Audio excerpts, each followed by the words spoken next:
So today we are going to be looking at, like we've got on here, marketing and pitching. We're mostly focusing on that. So we're going to actually be looking into sort of your marketing strategy, and how you can develop that to actually be able to market that business idea that you've got there. We're going to have just a couple of breakout sessions today, so not too much, but you can obviously discuss with each other in those breakout sessions about your business idea, or work on the case study that we discussed yesterday as well. Hopefully, if you haven't got that, Christian did send it out to everyone. We can always send it again if you wanted to work on the case study.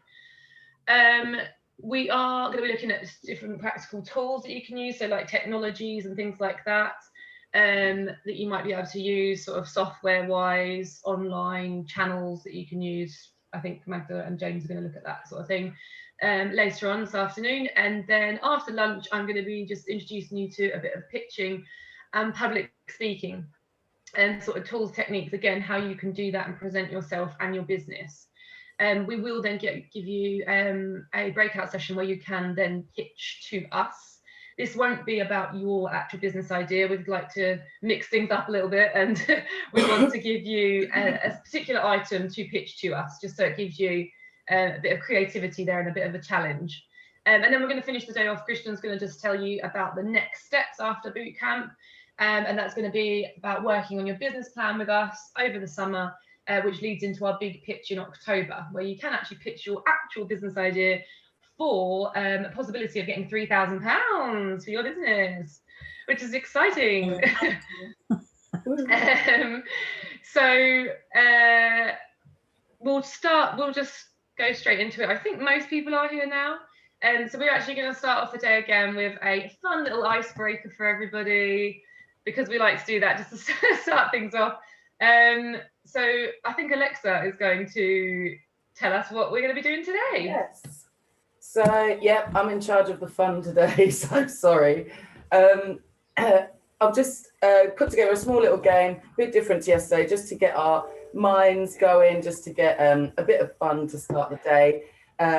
So the game is called Zoomed In, quite aptly, and it's really very simple. What I'm going to ask you all to do is, if you can just find around you, you don't have to go to too much effort, just find one or two items that you can have next to you, and I'll show you what we're going to do. Basically, I'm going to show you something really close to the camera, and as I gradually pull it out, I just want people to shout out what they think it is.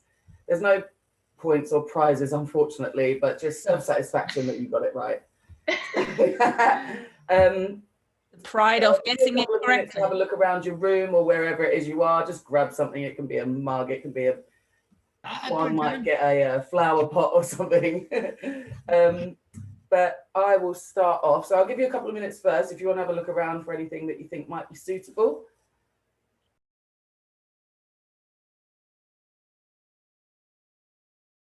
Okay, let's just wrap it up and continue for the day. I think this was just obviously a fun way to just kind of start the day, and we'll just continue, I think, from now. We just have to do it at our daily meetings, Magda. Yeah. Cool. Right, so now we're going to dive into the marketing strategy. So some of the stuff, if you've been to some of our other events, have probably seen some of these things, but it's always good to catch up and kind of refresh your mind on your marketing strategy. In the breakout session, we will ask you to work on your marketing strategy for your own business if you would like to use your own business, or like we said, you can also use the case study. So marketing strategy is like a very broad term, and I think it often gets confused with other terminologies, and oftentimes people come to, when I ask people like, what's your marketing strategy, and they say, oh, I'm going to post on Instagram. Well, that's not your marketing strategy. That's just one part of your marketing strategy, or your actual content plan or social media strategy, but not necessarily the overarching. So marketing is the overarching part, the overarching strategy to raise your awareness, to raise your brand, to serve your customers, etc., and reach your customers, etc., etc. So oftentimes you will see like marketing mix. Some people talk about the 4 Ps, but actually there's also a 7P. So there are lots of Ps. But we will, so first I'm going to highlight, go on the 4 Ps. So the normal 4 Ps are, or they oftentimes covered are the product, the promotion, the price, and the place. So on the product is kind of asking yourself the questions and really honing down on what does the customer actually want, and where and how can you reach that customer, and how will where and how will the customer use that product, and what does it look like. Then the place is kind of more, where can customers look for your product or service? So is that a physical place? Is that an online shop? Is that a website? Is that, you know, a telephone number? What is it? How can people actually look for the thing that you're selling? And then how can they also access this? And what can they learn, or what can you learn from your competitors? Obviously, especially if you are in a physical space or an online space, what are your competitors in the same market space doing, like we discussed yesterday, to kind of look at that. And then it comes down to the pricing. So what is the value that, like, to your customers? What would they be willing to pay for the price and product, for the product or service that you're offering? Is there an established market price? So again, your market research comes into play here to kind of understand what are the price points at the moment, and where would you want to position yourself? So the positioning grid, oftentimes when you see the positioning grids of different brands against each other, it's often on quality versus price. I mean, you could use any kind of variables, but oftentimes the positioning grid is kind of on quality and price, to kind of see where in the market would you position yourself against your competitors. And yeah, that answers the last question. How does this compare to your competitors? So knowing where in the market you stand price-wise, even though we're not saying that you're going to compete on price, because you need to compete on value that you're driving for the customer, and not on the price point, because price alone is not a big enough distinguisher. But we won't talk about pricing today. We had a different boot camp a few weeks ago where we talked about pricing and selling. So if you want to check that out, I'm sure it's on YouTube already, Christian. Not sure. Yes, I'm sure it is. So then, yeah, so that boot camp there, James and I were talking lots and lots more in depth about price points, etc. And then the last P in the 4 Ps is your now I'm thinking, what is the hold on, I have to go back. It's promotion. There you go. I can't even think of it. Completely blank, mind blank. So yeah, obviously your promotion is then the kind of the advertising. That's kind of where your marketing strategy, I mean, all of it is the marketing strategy, but your promotion is then where can people actually, you know, reach you? How can you reach awareness? How can you make your customers aware of where you are, and you know, what you want to sell and whether they need it, and you can drive that emotional connection. So that's all about the promotion. Those are your basic 4 Ps of the marketing mix. The other 3 Ps are physical evidence. So this is more about how can you reassure your customers, you know, if that you're quality product, that you're not, you know, maybe I don't know, cheap, depending on where in the market you're going to position yourself. But it's about kind of reassuring and showing evidence that you are legit, you are real, and your product is of quality. Processes is also, that's more like internal processes. So it's more looking at what, you know, are you actually are your internal processes smooth enough that there isn't anything standing in the way to deliver that best customer value? I mean, sometimes we think that is the case, but then when we actually interact with customers, all of a sudden there's lots of like stumbling blocks, or I mean, obviously in the beginning you might have teething problems, and that's okay, but always be aware, like do lots and lots of testing before you even launch your products and services to make sure that you're delivering the best customer value. And then people, that's kind of also an internal question. So are the people that you employ, the team that you've created, who are they and what are their skills? And is there any gaps that you need to fill with either another additional person, or, you know, always making sure that your people are up for the tasks, that they're again, to deliver that best customer value. So it's always about delivering customer value and making sure that everything is smooth. So that's the 7 P's of the marketing mix. But now we dive more into marketing. So a lot of times when people think about advertising, they think, or marketing, they think it's one and the other, it's one and the same. But again, it not really is, because marketing is your overarching strategy. Advertising is one small part of your marketing. Like we said, with the 7 P's, promotion is another word for advertising, more or less. Advertising could be a part of your promotion strategy. So it's just one aspect of marketing. Marketing is so much more broader than just advertising. So here's a nice, fun little graphic about what the difference between marketing, public relations, advertising, and branding. So marketing, again, is more like the direct message, I guess. So you're raising awareness about your product. So you're the man in this scenario. Your business is the man in this scenario saying, I'm a great lover to the woman. Public relations, then, on the other hand, is the raising somebody else kind of raise awareness for you. So that's a little bit more like newspaper, like people writing articles about you, for example. So in this case, you know, trust me, he's a great lover, says one woman to another woman. In advertising, it would be repeating like that direct message from the men, from your business, basically repeating over and over again in different places to reach that customer, and like saying what you're doing and what your products and services are. So in this scenario, it's I'm a great lover, I'm a great lover, I'm a great lover, you know, like over and over again until she finally buys it and goes for it.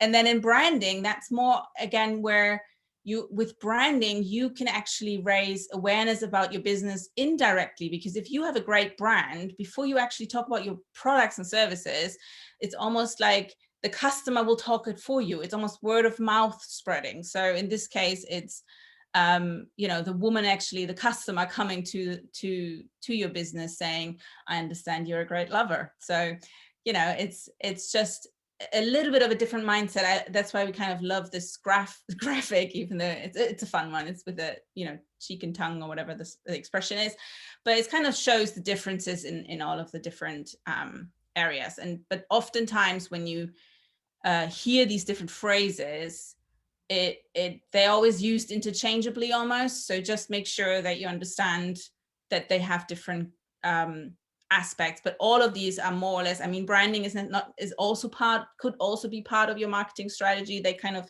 sit together. But I think PR and advertising are just ways, for example, within your marketing strategy. So that's also kind of the gist of it. And then I'm sure you've all seen a sales funnel, or there are marketing funnels. There are like different terminologies for these. I personally think this is not just a sales funnel or not just a marketing funnel. I think it's both in this instance, because for your marketing plan, like for your marketing, you have to plan, define your goals, define the strategy, and we will talk about channels and all of these things in a second. So that's your planning stage. You really have to plan, where are my customers? Where am I going to reach them, et cetera, et cetera. And then it goes into number 2, actually growing your audience. And that to me is the marketing strategy of like implementing that strategy.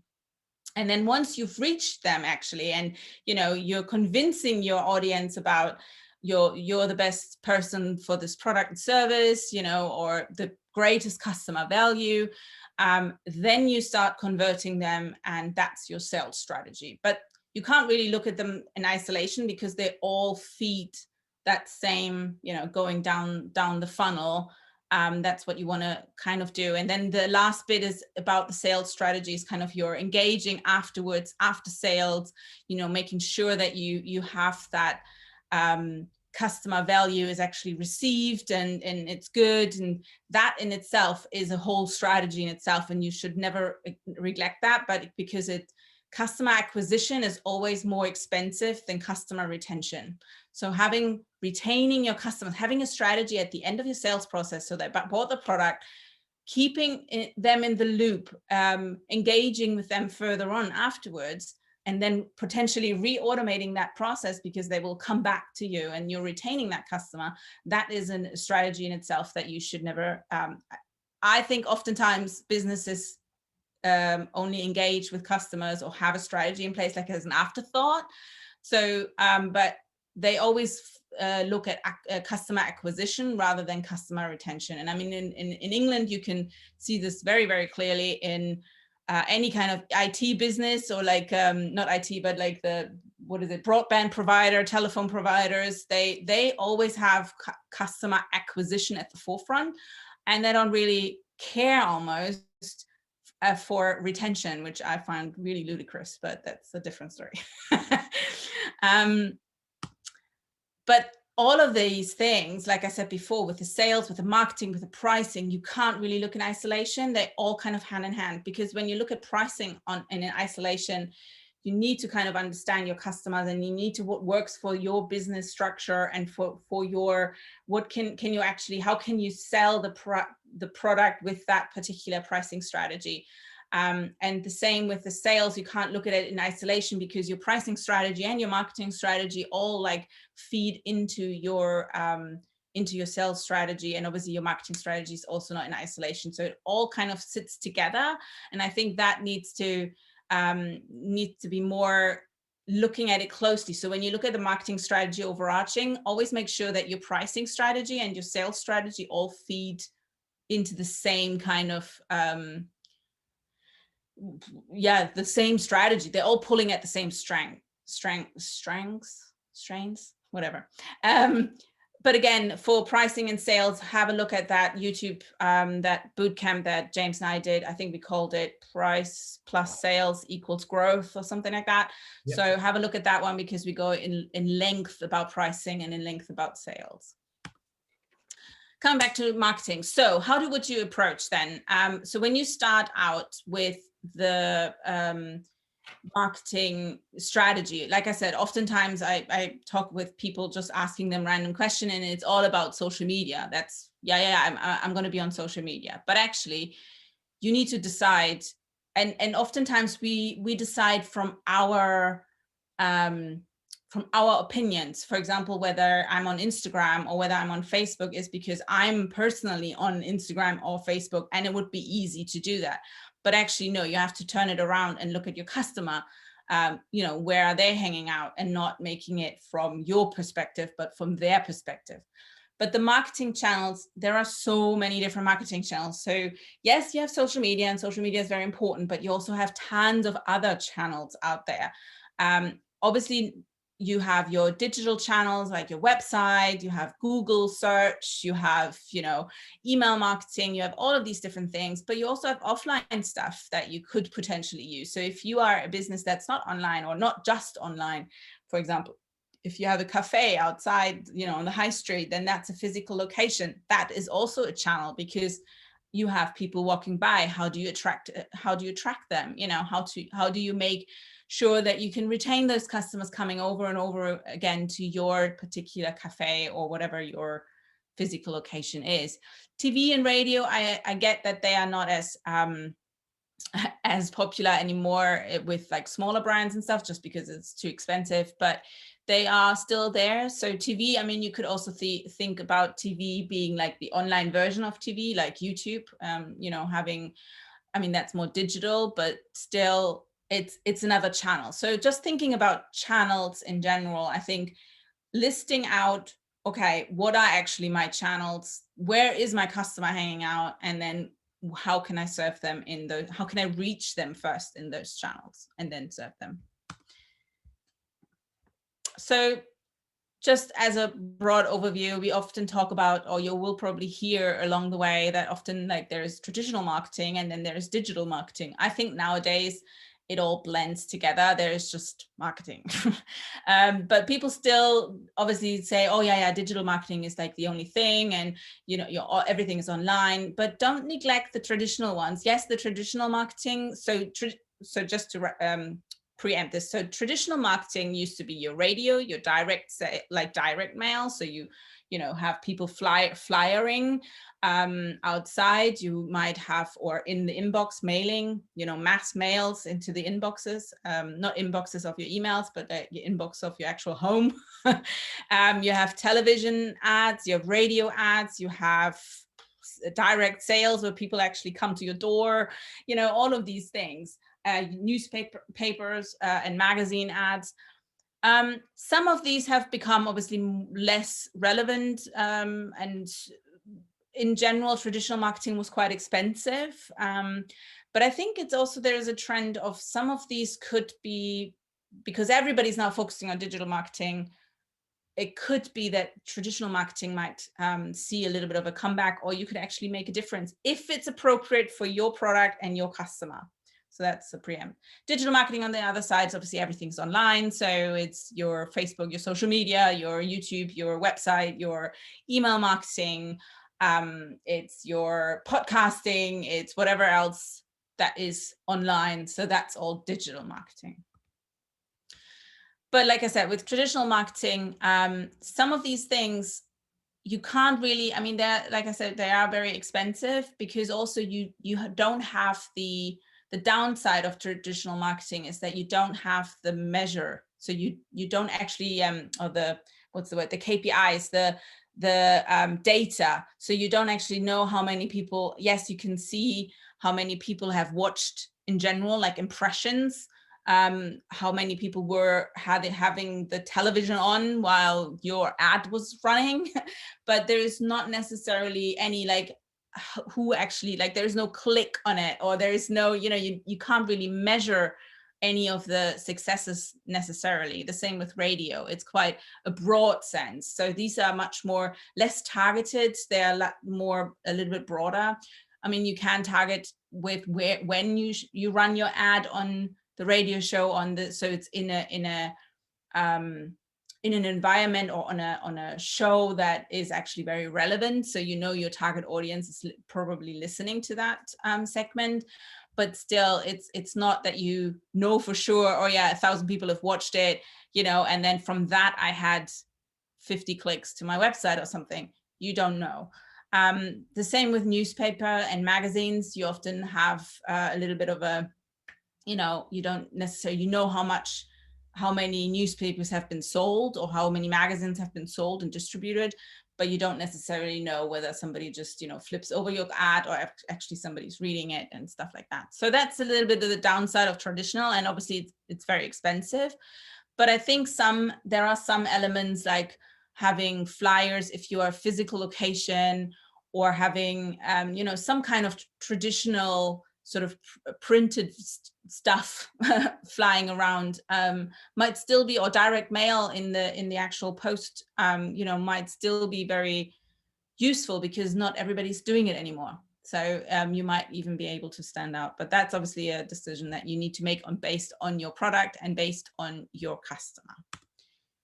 The digital marketing solutions, like we said before, so anything that's online, and it's quite,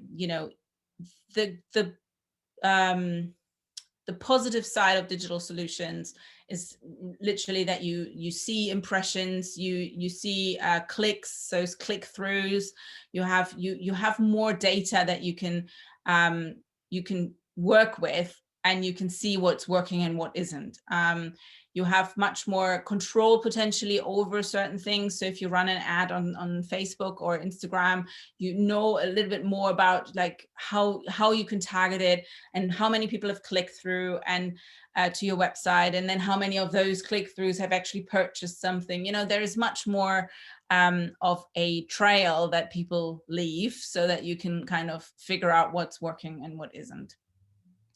However, there's tons of discussion about what's the best, digital versus traditional. And yes, I think it comes down to your marketing mix. So it comes down to what is working, what would be the best for your customers. How can you reach your customers?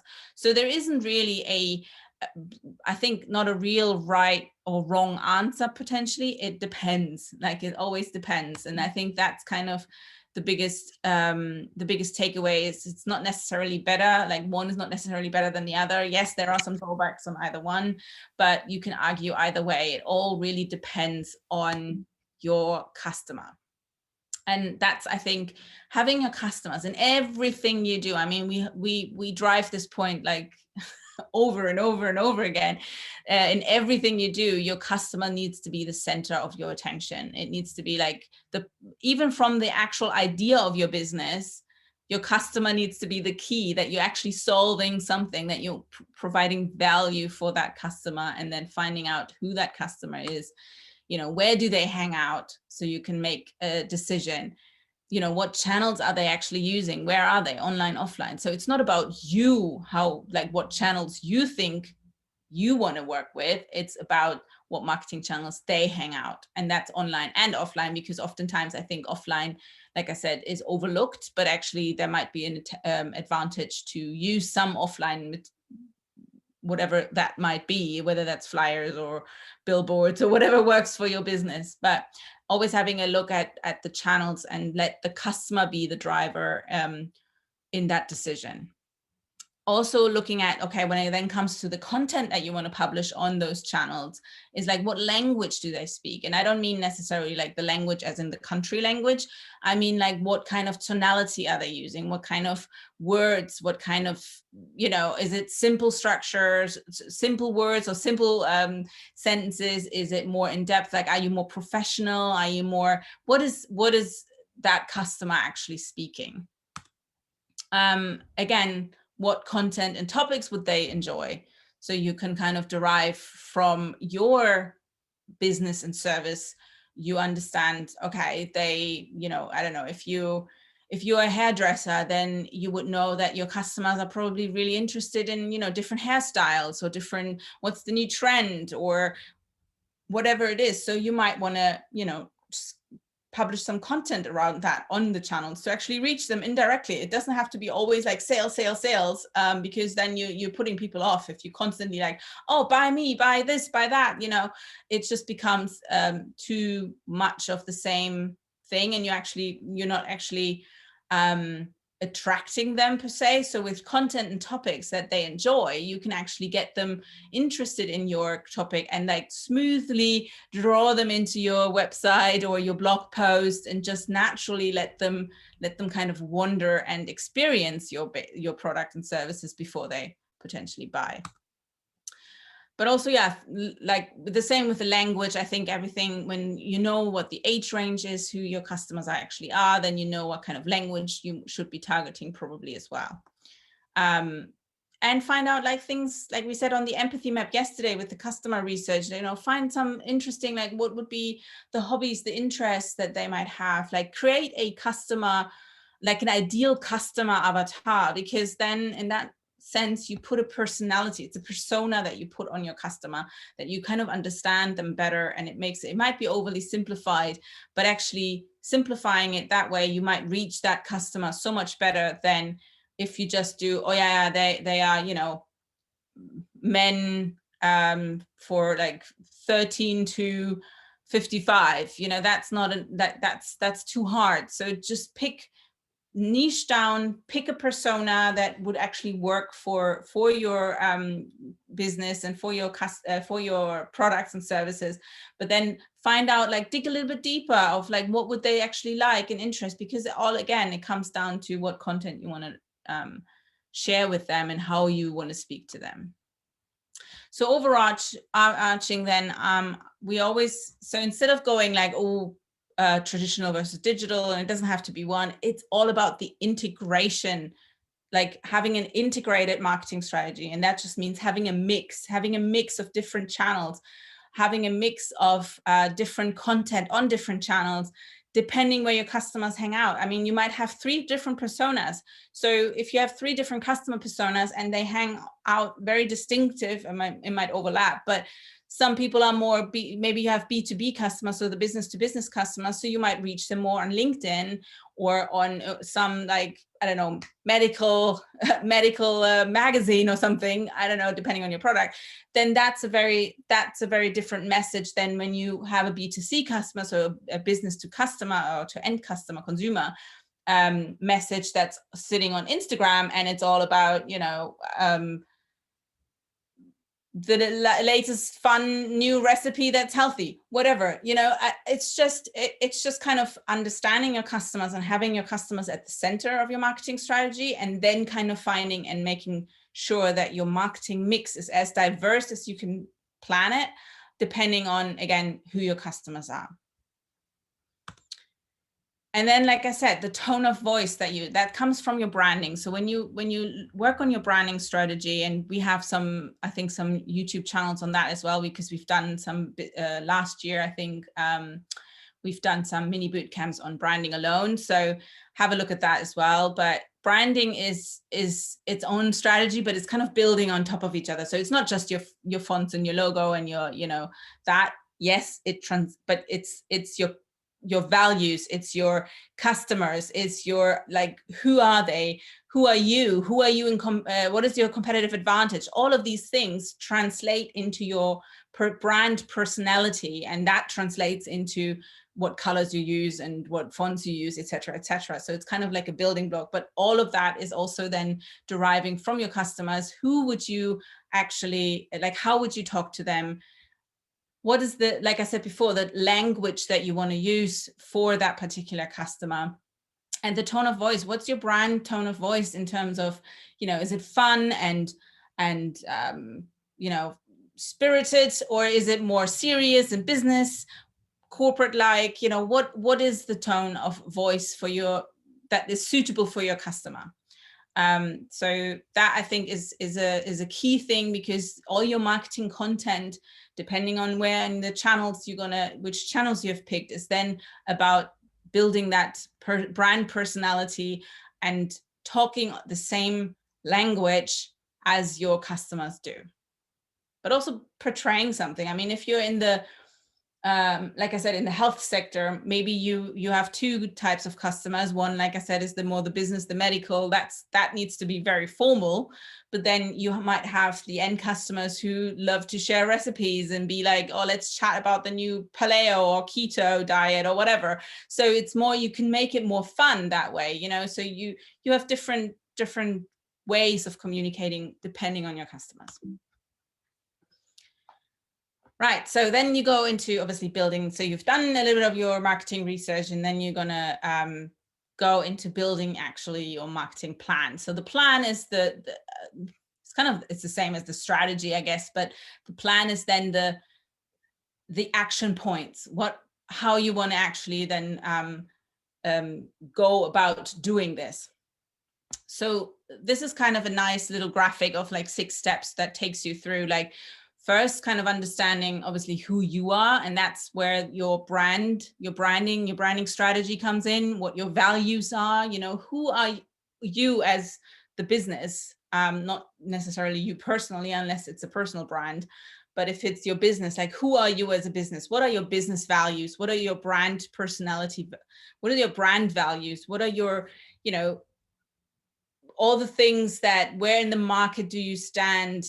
All of those things are kind of like, who are you in that first step? And then in the second step, it's more about your goals. So what do you want to actually achieve with the marketing plan? I mean, it's nice to put something out on Instagram or something out on LinkedIn or use television or whatever, but you need to have a plan of, or a goal, what you want to actually achieve with that. What is your metrics? Like, what are the things that you want to do? You want to, I want to grow my audience by 2,000 people, you know, or I want to have 2,000 people on my mailing list.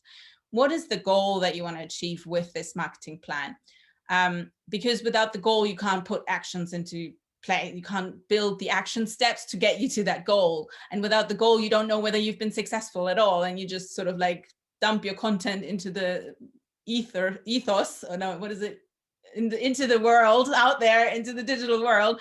And then, you know, you have no measure of, you know, success. So you need to kind of find what are actually your goals that you want to achieve. And we always talk about SMART goals. I'm not going to go into detail here, but SMART goals is, you can look it up.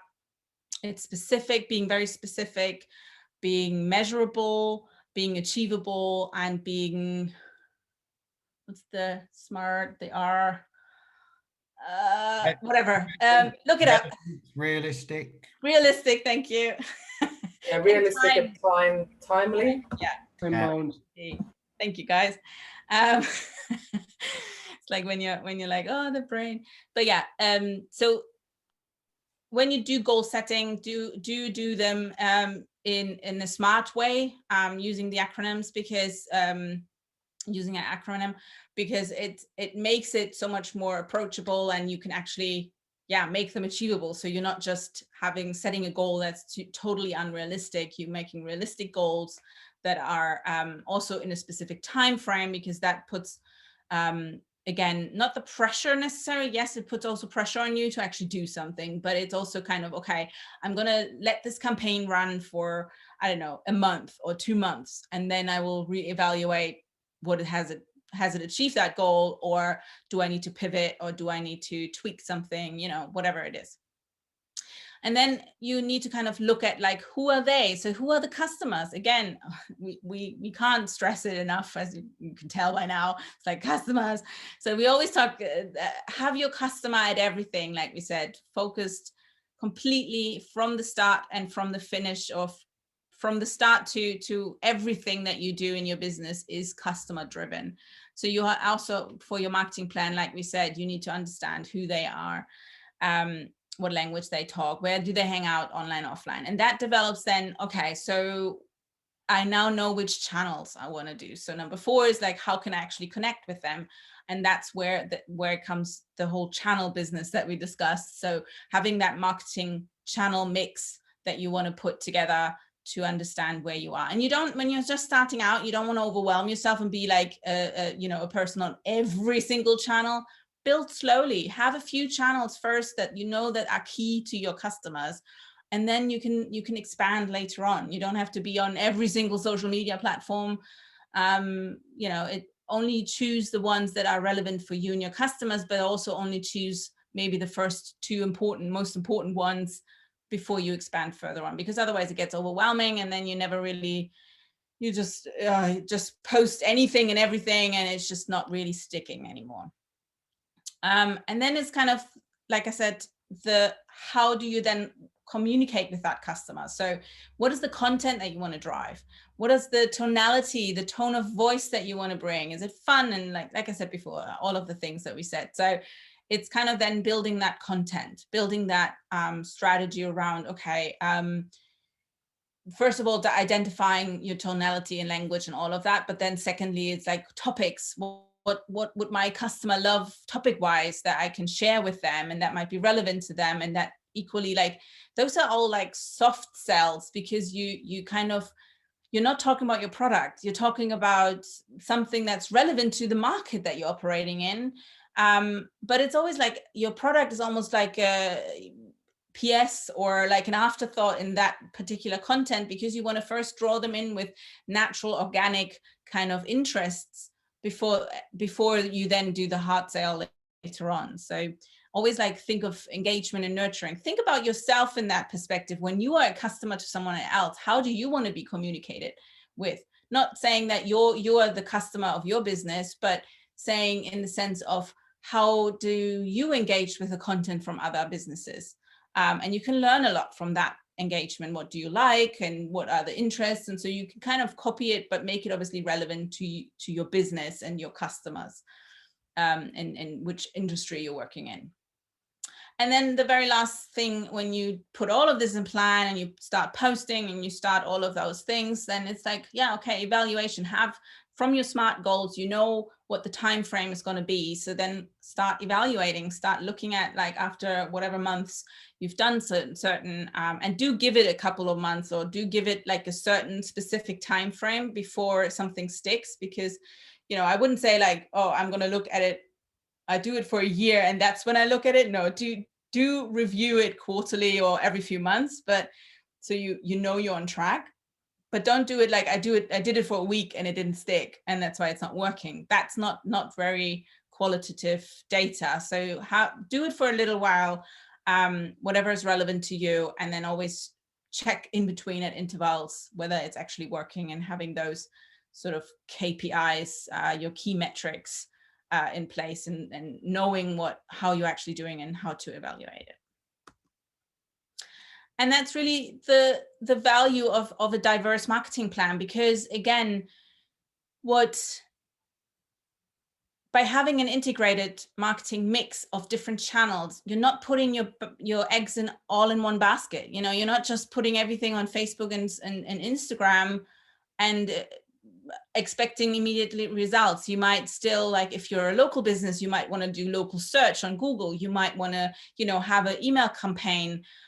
You might have different lead magnets that draw people into your website and therefore sign up to your newsletter. And then on the newsletter, you tell them fun stories or whatever, and it's very specific. So you have a different mix. So if one isn't working, you can tweak it and you can change it, but it doesn't mean that, you're putting all your eggs in one basket. So you just have it all feeds together, because I mean, it used to be a metric, and I don't know whether that still holds nowadays in the digital world, but it used to be that customers need to see and engage with your content 7 times before they actually start purchasing anything. So even if that's now 5 times or whatever it is, but I think the key message from that is that you have to be almost like present in different directions to engage with them in different things, because you're not, I mean, if I look at myself as a consumer, I'm not only on social media. I also get a lot of newsletters that I subscribe to that I'm really interested in.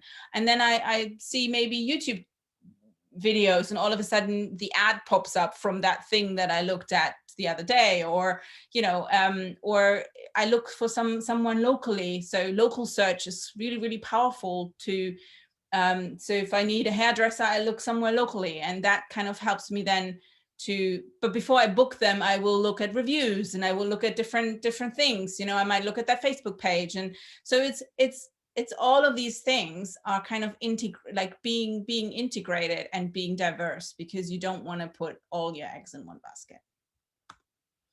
And that brings us back to the funnel. So always bring it back to this, that when you are doing your planning and you're then starting to reach your audience, and starting like, how would you want to act with them? Like, how are you? So that's kind of the marketing strategy that we talked about. So the content, the language, et cetera, et cetera. So you're convincing your audience with things, you're first attracting them. So you actually, making them aware that you exist. And then it's kind of engaging with them. And that could be in a fun way. That could be, whatever it is, the content that you're going to derive, or whatever your strategy around that is. And then think about, okay, so when you do a Facebook post, what is the call to action for that?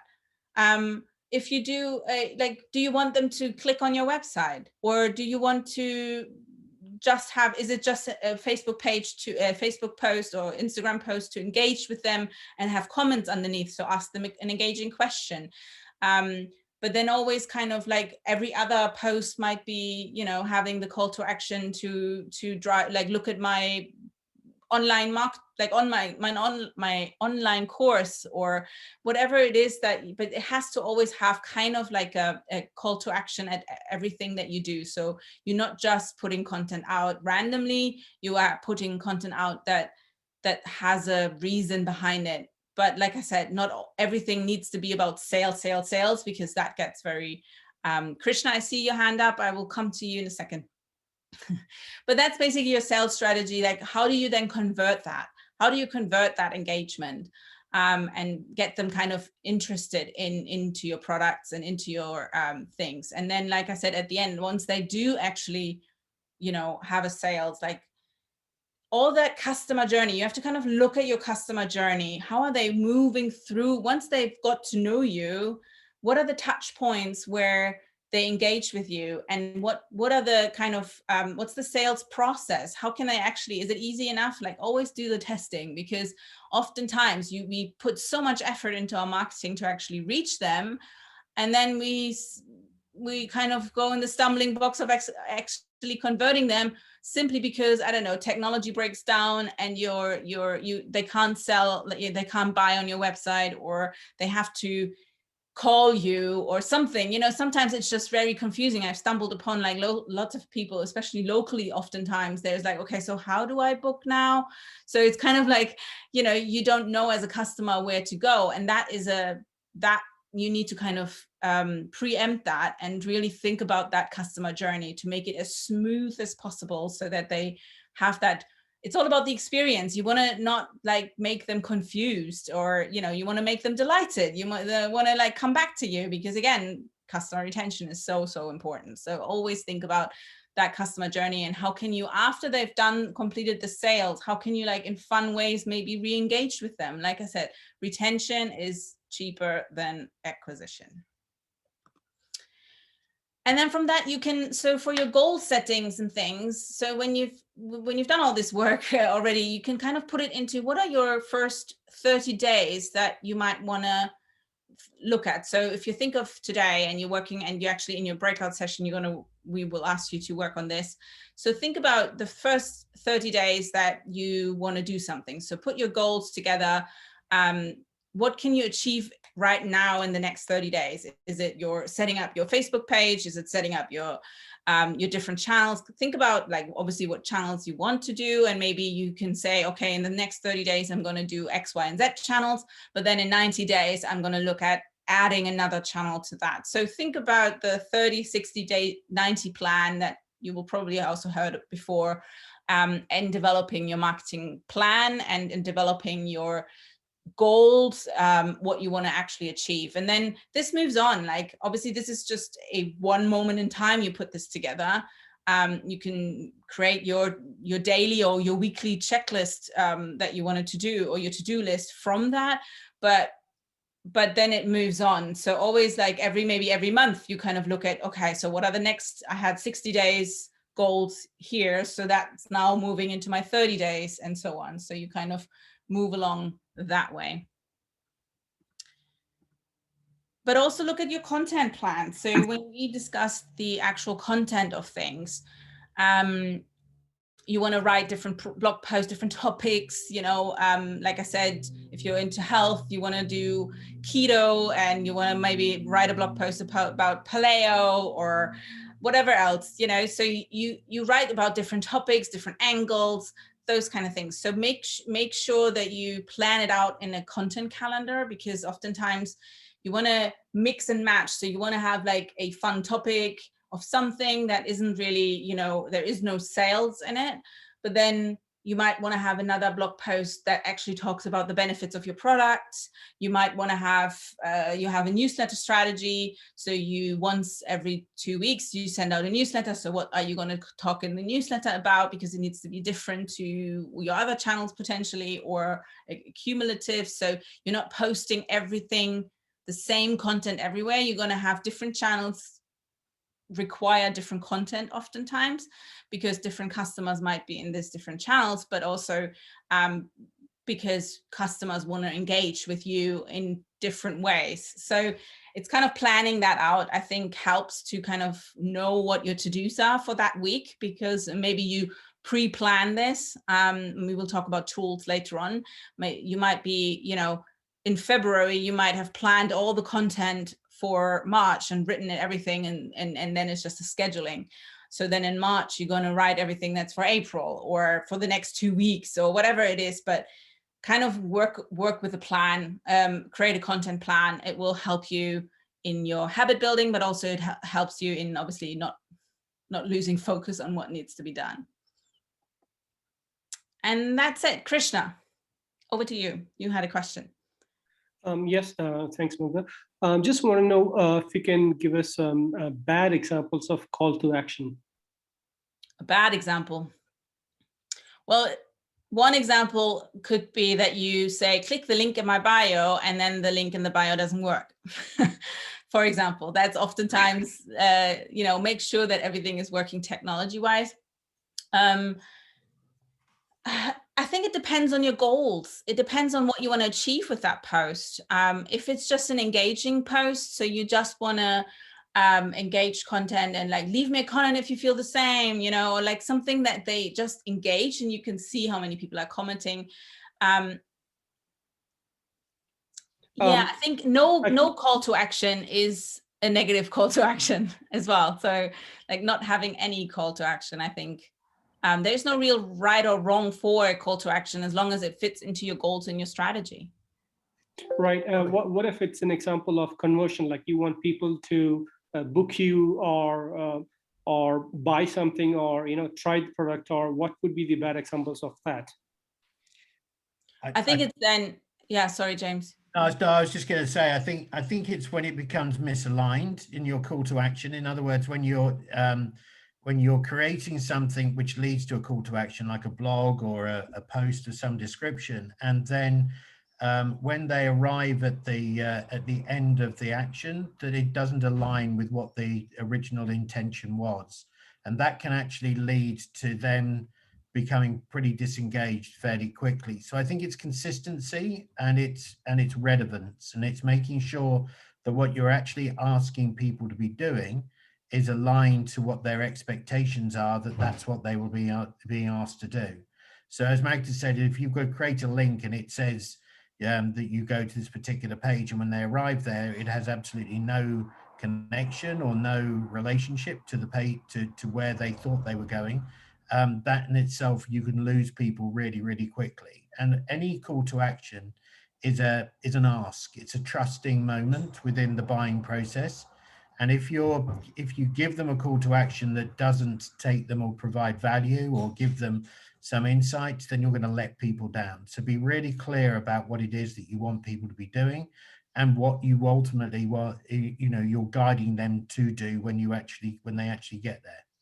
So also another example for that actually is the other day I was reading some Instagram post of something, and it was really interesting, and I wanted to continue reading, and it was like click on the link in the bio and select blog. So it was like a link tree where you have multiple links in the bio. So you have one link in the bio of the Instagram, and then you have link trees kind of giving you different options. So then I clicked on the blog, and then it just put me into the general blog sphere of that website. And there was no way I could find that article. Like there was no direct link to the article. And I tried it twice. I even gave them the benefit of the doubt. And I tried, and then I searched in their blog search thing, and I couldn't find it. So then I got really like, not angry, but like, it was just an interest. They captured my attention. So you done a great job of capturing my attention on Instagram, which is really hard to do in the first place.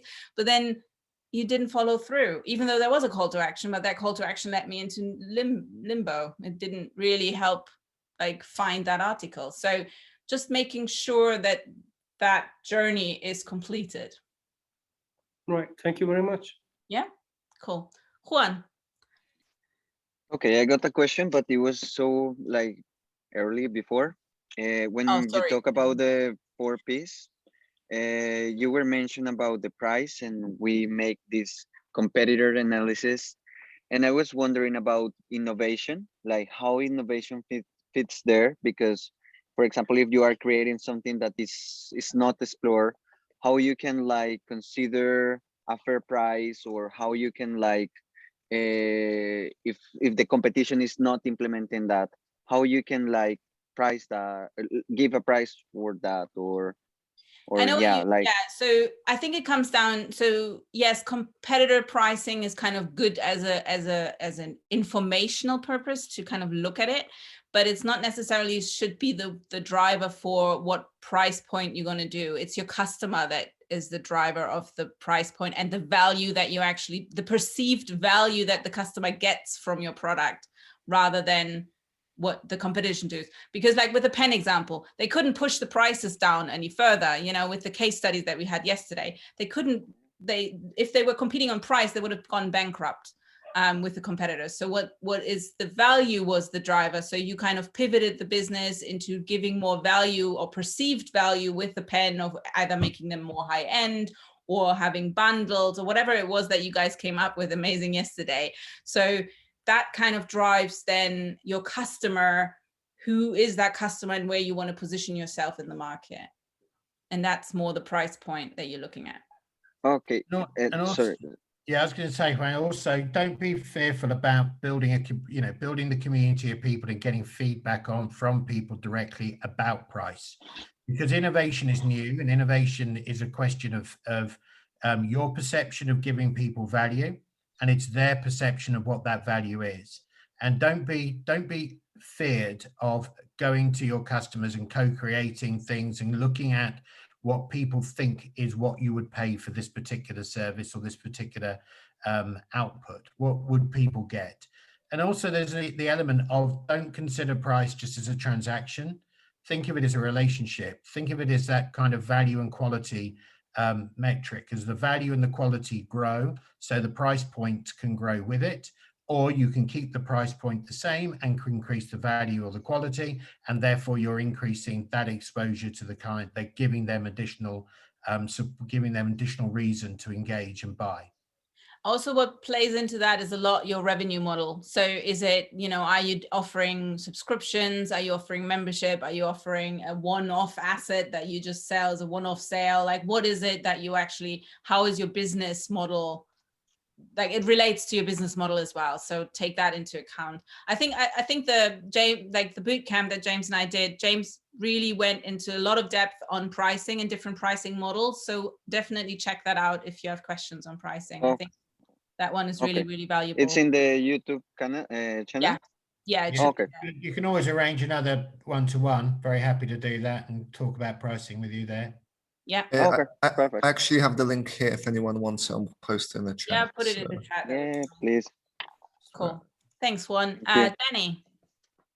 Magda, thank you very much. It was really, really interesting. I just wanted to comment on two things that I kind of disagree with what you were saying. And the first one is that it's not always necessary to have a call to action.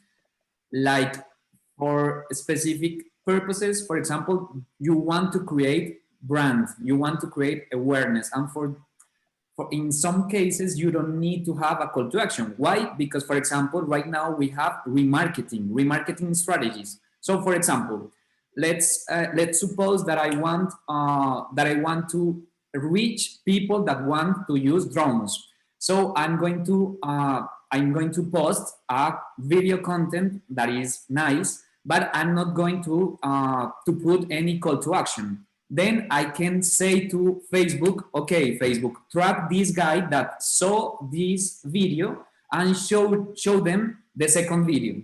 And in the second video, I'm not going to put any call to action. But the people who saw the second video is going to see my third video, and in this specific third video, I'm going to make a call to action for them to send them to a specific campaign or something like that. So if you have a complete strategy, it's not always necessary to have a call to action in every single post or every single thing that you. Yeah, I agree with that particular, but you have to see that follow through is a call to action in itself almost. And you're engaging the customer who's looking at first one, who's looking at the second one, you're bringing them into the channel, into the funnel. And then at the end, you have a call to action. So yeah, I think you're absolutely right on that particular one post, you might not. However, I do, if you don't want to have a sales call to action of any sort, or like website, click on the website, have a call to action of just, how did you like the video? Or just any interaction, because your engagement especially on social media, yes, you can then use that video to do the funnel, but I think your engagement on the video, your video gets seen by so many more people if you get them to answer questions in the comment and, like kind of they engage with you, because Facebook algorithm or Instagram algorithm boosts those posts into everybody else and your reach is just higher. So but yeah, absolutely. You don't have to have a call to action if you know you're doing this follow through. If you're just posting randomly, then you're just losing people. So definitely then have to call to action. Agree. But yeah, cool example, definitely, cool. Thank you. And the second thing that I wanted to mention is that when you start a company, you are always have to make decisions. So you cannot be everywhere because you are maybe just by yourself or with a small team. So you have to make decisions on where to publish, how to publish, and how to make posts and all of that. So there is one strategy that is called the three strategy of content, which says that you can produce, for example, a masterpiece of content, a really robust masterpiece of content, and then, for example, let's say it's a blog post, and from this blog post you are going to extract little pieces of content that you can produce as a short videos or something like that, so you can feed your social media and maybe your YouTube channel and all of that, but you have one masterpiece of content, and from that you can extract a lot of sources of material, each of them with the call to actions, all the whole strategy to get people to your funnel. So that, yeah, no, that's absolutely, I think that's a great point, actually. Thank you for that, because repurposing content is always key, and recycling content. So if you have old blog posts from like a year ago, you might, want to revisit them and recycle them. Maybe you now have launched a podcast, and now you can just use that podcast, that blog post, that original blog post, and create a podcast. But if you're not just using podcasting, you might also want to film yourself recording your podcast, so then you can put it on YouTube. There are definitely tons of things. I always say, when you look at Instagram, for example, if you look at some of the not influencers, because they don't really work, but like the online businesses on Instagram, oftentimes they only have like 5 or 6, like a handful of topics, like general topics, and then they're just repurposing the same message but saying it's slightly different. Or so even if you do just social media content, just looking at that, so if you in isolation now, which you shouldn't, because you have a chat, you have a whole mix, but just looking at certain topics or certain content things. So for example, a friend of mine, she's a dating coach. She's a fearless dating coach, and it's all about dating, but she has 5 or 6 topics, and she just looks at them always in different ways. So it's a different way of recycling content, I guess. It's not the same that we said with repurposing the same content that you had, like you've already done like a year ago or whatever, but it's kind of also looking, it makes it simplify your content. You don't have to innovate new content from scratch every single time, especially in the beginning when you don't have a marketing person dedicated and you're doing it everything. So definitely streamline, but always make sure that the content that you do post, so if you have, for example, a podcast episode and you do a transcript, that you're not just publishing the transcript as on your blog post, but actually making it shorter, conciser, and doing it for the purpose of that channel. So the blog post would be very different, taking an extract, a quote of that, and put it as a Facebook post, things like that. So when you do repurpose content, don't just blindly repurpose them for the channel, and make it relevant to that channel. But thank you, Danny. Yeah, that was a good point. Cool. Any other questions? I couldn't see there's something in the chat. Yeah, exactly. Yeah, perfect. There's a book recommendation from Krishna, so check it out. I mean, there are tons of books like that as well. I'm just thinking, I've read a lot of books on content repurposing and stuff as well, but I can't think of their titles now. James, you're always the business library. What can you? Well, as you were talking, I think that a lot of people, in terms of the startup world, one of the best ways is to kind of engage with this concept about guerrilla marketing, which is basically strategies or tactics that work in a very short, in a very concise way, but they also potentially can diversify your visibility and what you're doing. But I also think that there's a book about that called Guerrilla Marketing, but if you Google it, they get loads of different examples of it and what works and what doesn't work. But in terms of kind of creating that idea of marketing mix, I always think that remember that we are in the entertainment business. Okay, we are in, doesn't matter what business we are, whether you're a wedding photographer, whether you are a tech company, whether you're doing whatever you're doing, you are in the entertainment business. And what we have to do is learn how to entertain our customers and learn how to do it really effectively. So what you really need to be doing in your marketing strategy is thinking about how you create that entertainment field, like you are, right? That's what you're out there. You're entertaining your customers, you're educating them, you're looking at building that kind of community out there. And there's a really good book, which is called The Experience Economy. And it really takes you down that pathway, about the fact that we're through the service product space. We're now very much involved in developing emotional connections at a very, very high level in everything that we do with our customers. And we've talked about it, Mag just talked about it today, and emphasized the value of positioning ourselves in our customers' shoes constantly and thinking about them and this from this perspective. So just think about the fact that when you're in business, you're actually out there being an entertainer, and that's what you're about. And that will basically enliven your customers, keep them engaged with you, be a part of that process, and then ultimately want to actually then buy what you're trying to actually offer. Cool. All right. If any other question, otherwise we're going to go into a breakout session. Christian, would you be able to create breakout sessions for us? Thank you. For this one, yeah, I think the task that we wanted you to do is kind of look at your own business if you wanted to, or look at the case study, and then just decide on who that customer is. So a little bit of that, what you've probably done in your customer research, but if it's your own business, I'm sure you know your customer already a little bit. So think about your customer, think about the channels that they would hang out and which you want to engage with. So to kind of think about the marketing mix of channels that you want to create, and then do a 30, 60, 90 plan. And this is just for yourself. So I'm not gonna ask you to present it necessarily. You can discuss it amongst each other in the breakout room. So I think maybe each of you want to work for 10, 15 minutes on their own, and then you're going to present it to each other. Or if you're struggling at something, I think it's just kind of nice to have a little bit of a cohort together to discuss anything and bounce ideas. But I think it's more applied practice in the breakout session.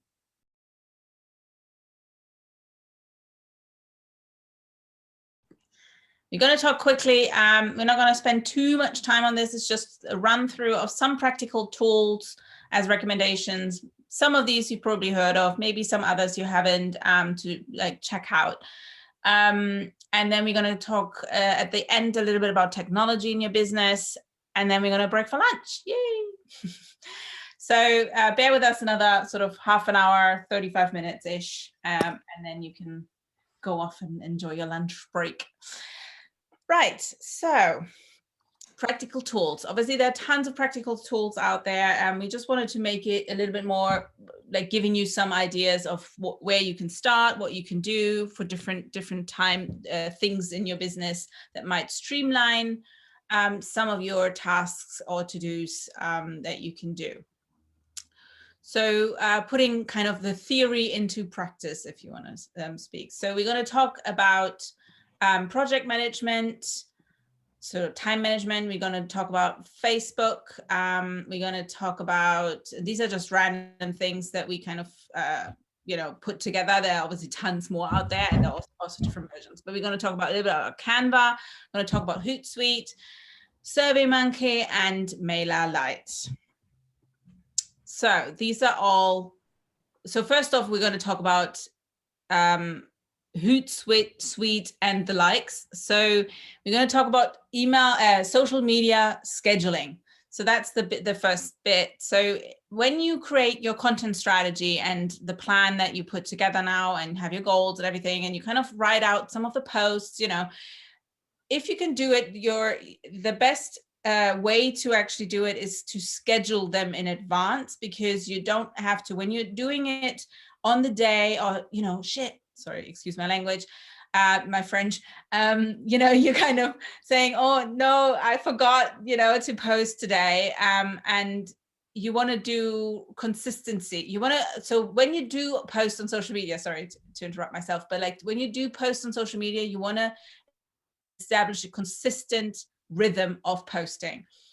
Yes, you might change sometimes, see what works, and when your audience, actually Facebook and also Instagram, I think they give you lots of analytics that actually showcase where your audience or who that customer audience is, what time they come on, etc., etc.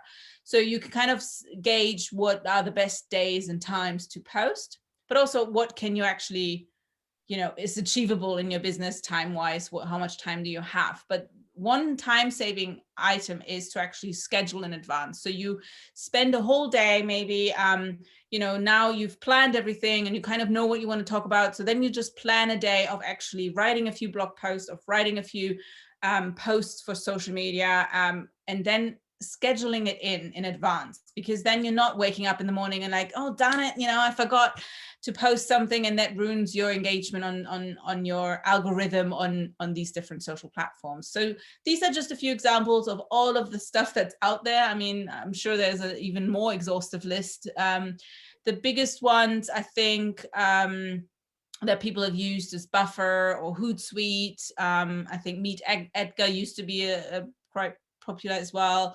Later.com is another one that I used in the past. So they're all basically doing the same thing, because you're literally just scheduling it in. So this is Hootsuite, a screenshot of last year's Hootsuite of Essex startups. We are now switched over to Buffer, actually, because I think Hootsuite changed some of their free plans. So most of these, or some of these at least, have free plans. So you can use some of your scheduling depending on how many channels of social media channels you're using. You can schedule them in advance. They also give you some stats and analytics, but the social media platform themselves, like Instagram and Facebook, actually do that too. But this is a great way to just schedule everything in advance. I mean, Facebook and Instagram have their own scheduler as well, so you can also use their internal scheduler. But if you want to have it all in one go, I mean, I'm not 100% sure. It used to be rumored, I don't know whether that's still the case, that Facebook's algorithm punishes, or like, not punishes, but like, well, yeah, like puts the engagement lower if it was coming from an external source. Not sure that's still the case. Maybe you can do some research into that. But either way, whether you use the Facebook scheduler, you know, you write everything in advance and then you just paste it into your scheduler of your choice, and you can, you know, plan all your content in advance. In later.com, which is, you can use it for all social media, I think, but it's very, very great if you have, like my old business back in the days was very, very predominantly on Instagram. And it was a very visual tool for me to plan out my grid, to make it visually pleasing and on brand and all of these things. So it was really a nice tool to use for that. But yeah, you literally just schedule it in. So this is just some screenshots to show you how that would work. Facebook itself, and like I said before, also Instagram, and I'm sure some all of the other social media kind of channels have analytics. So have a look at and engage with your business pages analytics, because the analytical side there, they give you a lot of data about who's actually visiting your page regularly, what time are they visiting, what age group are they, what country are they from, but also per post, it gives you a good indication of how many impressions have you reached, what your overall reach was, how many people have clicked on something, you know. It just gives you a lot of data right at your fingertips. So it's a great way to, you know, it's free and you can just look at it and you can customize your content, or you can adjust your content and tweak your content to meet those, to deal with that data. I mean, data is information, so it's really great to see stuff. And also how the algorithm works, because obviously one thing to note is when you do social media marketing, you don't own that platform. You don't own any of your content. You don't own any, you own the content in the sense that you publish it and post it and whatnot, but it's up to the algorithm of that platform. So you're very at their fingertips. So if they change something and it ruins your engagement completely because they want to force you to do ads, that is something you just have to keep in mind. You know, email marketing is a little bit different. For example, if you collect email addresses, because in that sense, email marketing, you almost like, you don't own the email addresses, but you own what you want to post to them. You own how to reach them. You know, that it's a little bit more control that you have. So that's why we said before with the eggs in one basket, you know, be diverse and have all the diversification of your marketing channels, because of, depending on what platform you use, some of the things that you can't control or are outside of your control. But coming back to Facebook, so this is just a scheduler.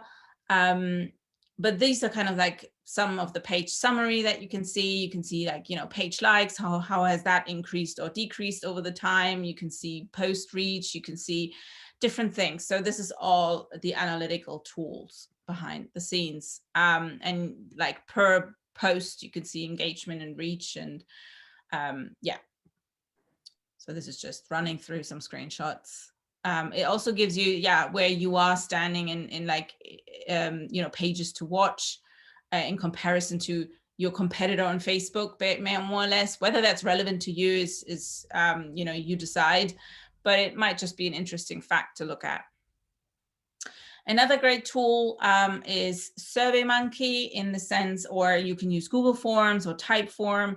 There are different ways, but if you want to survey people, these are just great tools to put together a questionnaire. Like we said yesterday, yes, there is probably a little bit of a psychology aspect behind putting together some questionnaires to actually have meaningful information at the end of it when you do reach a lot of people. But it's still a nice way of engaging with potential customers, asking them about, you know, feedback forms or any of that. You can integrate some of these tools also into your website probably. And so, for example, or even using forms for anything else, like in my wedding photography business, I used to use forms. I had Gravity Forms that was a plugin for my website. And I used them more, it wasn't necessarily about feedback and surveying them in that sense, but it gave me like, I gave me the information for their wedding. So all the information I needed from them, it was like a 6-page long thing, but I needed all that information to actually, you know, be the best, deliver the best experience at the end of the day, like on their wedding day, which is super important. So, so that way I engaged with them, preempted it, and then I followed through with a telephone call or video call. And then that kind of gave them, you know, the opportunity to tell me anything that I needed to know. So it's always good to engage with forms or surveys of any kind sometimes, but also like we said before with surveys, this is just an easy method. And SurveyMonkey, I think up to 8 questions are for free or something. So if you just have a short kind of survey, you want to survey people with something, this is a great tool. And we're not talking about effectiveness or any of that at this point. We're just sharing some tools that you can use in your business. I see that chat is going on. Yeah, definitely, Danny. I'm all for it. Cool. So the next bit is the email marketing. So as Danny was saying, like build your email marketing base or build your email base right away. That's definitely, I'm all for that as well. This is the tool that, or like the email marketing, like I said before, the Facebook algorithm, you're completely subjected to that. You can't control it. Email marketing, yes, there are some bits and bobs that you can't control, whether they're actually opening it and whatnot, but collecting email addresses is definitely, you can create a community, you can create a different kind of engagement with those people on your email list. It's a very direct engagement, and there are lots of strategies around how to create email marketing effectively. So there's one book called The Newsletter Ninja. It's more directed at authors, but I really liked it still for any kind of email marketing, because it kind of gave you lots of insight on how people engage with emails, and whether you take that away, like whatever you take from it, it was quite informative, I thought. So having a look at that book was quite good. It's just, it needs to be a different content though. It needs to be a different strategy. You can't just, you write a blog post and then you just put it also on your email marketing. Hey, my blog post is up, you know? Yes, that can be one aspect of it, but you should always make it engaging and share different things on your email marketing. Don't just sell on it either. Like, don't have hard sell all the time, because people are gonna, like, that's the quickest way to get them off your email list. Be more subtle about things, like with anything, call to actions, but also on email marketing, I feel like if you have like a little, you talk about something that's happening or something in the industry or whatever it is, you engage with them maybe on a more personal level. You share, I don't know, cat videos from your own cat or whatever. There are so different there's a different yes or no for everything, and it comes back to your customer, who your customer is. But having like a little soft sell of like, PS, by the way, you know, I'm also doing this and that and the other, that is a nicer engagement rather than always having the hard sell. But obviously when you're launching something, you might lead up to, there's a whole like how to have an email funnel, and I'm telling you, there's lots of information on that though everywhere out there. So definitely have a look. But overall, what I just wanted to get to with email marketing is to have a dedicated email marketing provider. Because with GDPR and data protection in general, you need to make sure that you are compliant with the data protection, and that your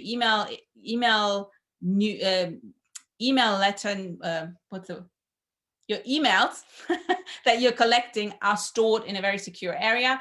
But also these email provider are really great at giving you visual tools and templates and lots of analytics as well of your click-through rates or open rates and all of these things. So it's really a nice way to just have it in one piece. You can integrate it with your website. And you can do automations like I used to do in my one business. I was always doing like these worksheets and workbooks. So my blog posts were kind of or my podcast episodes were the lead magnet, in the sense of, you know, you can download the work tool or workbook or whatever it was on this blog post attached to the podcast episode. And then that would obviously lead into a funnel that I created in my email marketing tool in the provider, where they sign up to the newsletter, and then they get an automated email with the PDF to download into their inbox. And then obviously GDPR wise, I had to then make sure that they also want to be on my newsletter afterwards and things like that. But it's a great way to use. In terms of which one I can recommend, Juan, I've worked on MailChimp, I've worked on ConvertKit, I've worked with MailerLite. These are all, most of them. So MailerLite and MailChimp are actually, they are the only ones I think that have, not sure about some of the others, but like MailChimp and MailerLite are the only ones that I know, at least at this point, that are having free packages. So the very initial package might be for free. So you can start off with one of those two. I personally, because I wanted to use that automation, so that funnel, that workflow funnel, MailChimp, unfortunately, they've changed their free plan, and now that workflow funnel is in the paid plan, so you have to pay for it. MailerLite, I think it's still free. MailerLite and ConvertKit are very, very similar in the functionality. The only thing, like I use ConvertKit, but it was $25 a month. So, but for me, that was worth it because ConvertKit was just a really easy tool, has a good reliability. But I'm sure you can find good blog posts about comparison about the other two. Yeah, cool. Oh, they're now doing a free version as well, Danny. Oh, I didn't know that. When I was there, it was all paid. But there you go, ConvertKit, definitely. I love them. I was absolutely, they're super easy. So my next screenshots are actually, I think, from ConvertKit. So MailerLite was the best next thing, because obviously I thought ConvertKit was still not for free, but MailerLite does offer very similar functionality, and it is for free, the first bit at least. But these are actually things from ConvertKit. So this was my kind of initial starts when I was running that podcast business back in the days. And it was just looking at different stats and different like open rate. And, you know, it just gives you lots and lots of tools to do. And I love the automation. So these are the workflows. So you have like your PDF attached to something. And then obviously it sends the, you know, when people sign up, it sends the PDF automatically. So you don't even have to worry about any of that. And that to me was like one of the key requirements why I went with ConvertKit back in the days. And then this was kind of integrating it back into my actual website so that people in the blog post for the podcast, they can kind of see that and then just put their name and email address and then it goes from there. And then this would be like the email in the workflow saying, well, yeah, hey, you know, there's your workbook.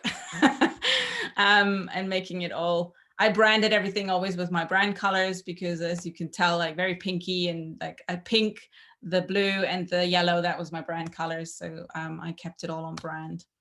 But then you can also see lots of, stats about, and this is just the general broadcast. And like I said, I didn't have a super good newsletter strategy. I've just literally sent out the podcast emails, but there are definitely ways of engaging much better with your audience. But you can see the data, you can see the open rate, the click-throughs, and all these things. Then Canva is another free platform, is amazing. I'm sure most of you know it by now. It's been around for years, but and you can sign up for free. The paid version has some really good advances as well, but the free one you can do almost everything with. Sorry, which platform do you recommend that would send the emails important box, not spam? You might need to Google that because it changes. It always depends on the sensitivity of the inboxes. If you're sending to a lot of Gmail, yeah, I think it comes down to the domain, but then also it comes down to, I think, authority of the platforms. Not sure. I would Google and try to find, but I think I've heard like some people were like, oh no, MailerLite doesn't work or MailChimp doesn't work. And I think it's very subjective, and probably it is the domain, what you're sending from, and the sensitivity of the receiving inbox, I think. So yeah, can't really give you an answer. I'm sorry, but if you kind of have a look, maybe research a little bit into that, and yeah, privacy settings, exactly. So there is no one tool that does it at all, and you always get in front of everybody.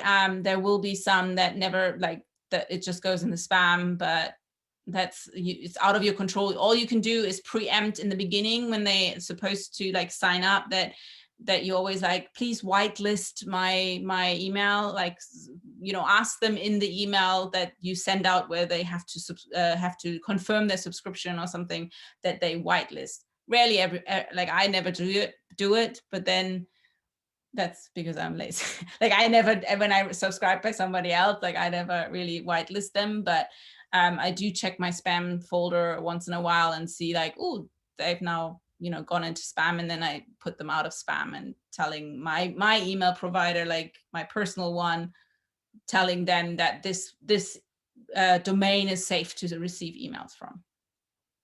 Yeah, Canva, coming back to Canva. So Canva, you can do almost everything. Canva, you can design. It's such an amazing tool where you can design so many things. It has so many templates. It makes your life so easy to come up with. You don't have to be a graphic designer to come up with some beautiful marketing material, some beautiful imagery with fonts and different things that you can create. And you can set up your brand colors. I think in the free version, you might have 3 brand colors for free, but it helps you to then always have the same colors and use them for everything. Trello is a free project management tool. I'm sure that Asana is also a project management tool, and I think they have a free version. So they're just different ways of how you can organize things. So oftentimes, I mean, we like we said before, we do so many decision makings, we have so many plans, we have so many to-dos, then sometimes to have a tool that actually helps you to put them into projects, or to put them into, okay, so what's the most urgent thing? And when you then tick off something, you can move it on to the next column or whatever. You can have collaborators. If you're sharing, you have multiple people in your business, you can share together. What are the next steps? We in James's and my business, we use Asana, and it works really well to collaborate amongst, we have 4 people at the moment. So it's nice to collaborate on the to-dos and what's actually important, and focus on those things. And everyone from us kind of sees, oh, okay, yeah, I have to do this, that, and the other.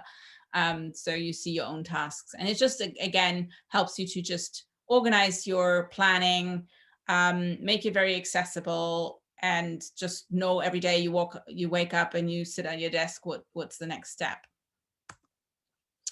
Yeah, this is just some screenshots of how Trello could be working for you. And that wraps it up for just the tools. So again, these are just some very, very simple tools. There's so many tools out there that you could use. That just think about technology in your business to streamline things, to integrate it so that you become the most efficient person, because you're like, if you're all on your own in the beginning, then you need to become efficient with your time. You need to become efficient in not spending. That's why I think the scheduling, for example, for the social media is really, really great, because you actually sitting down, and the first post or the first blog post that you write, that's going to be like, your brain needs to be getting into creativity mode.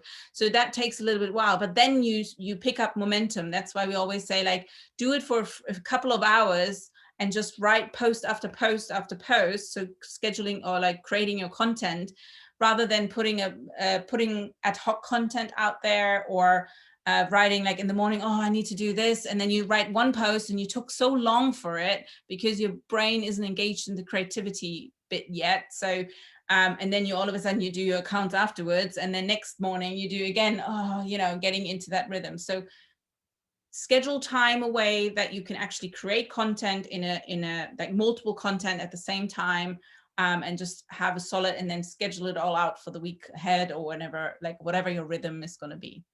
Cool. James, I think this slide was just a placeholder for you to talk a little bit about technology.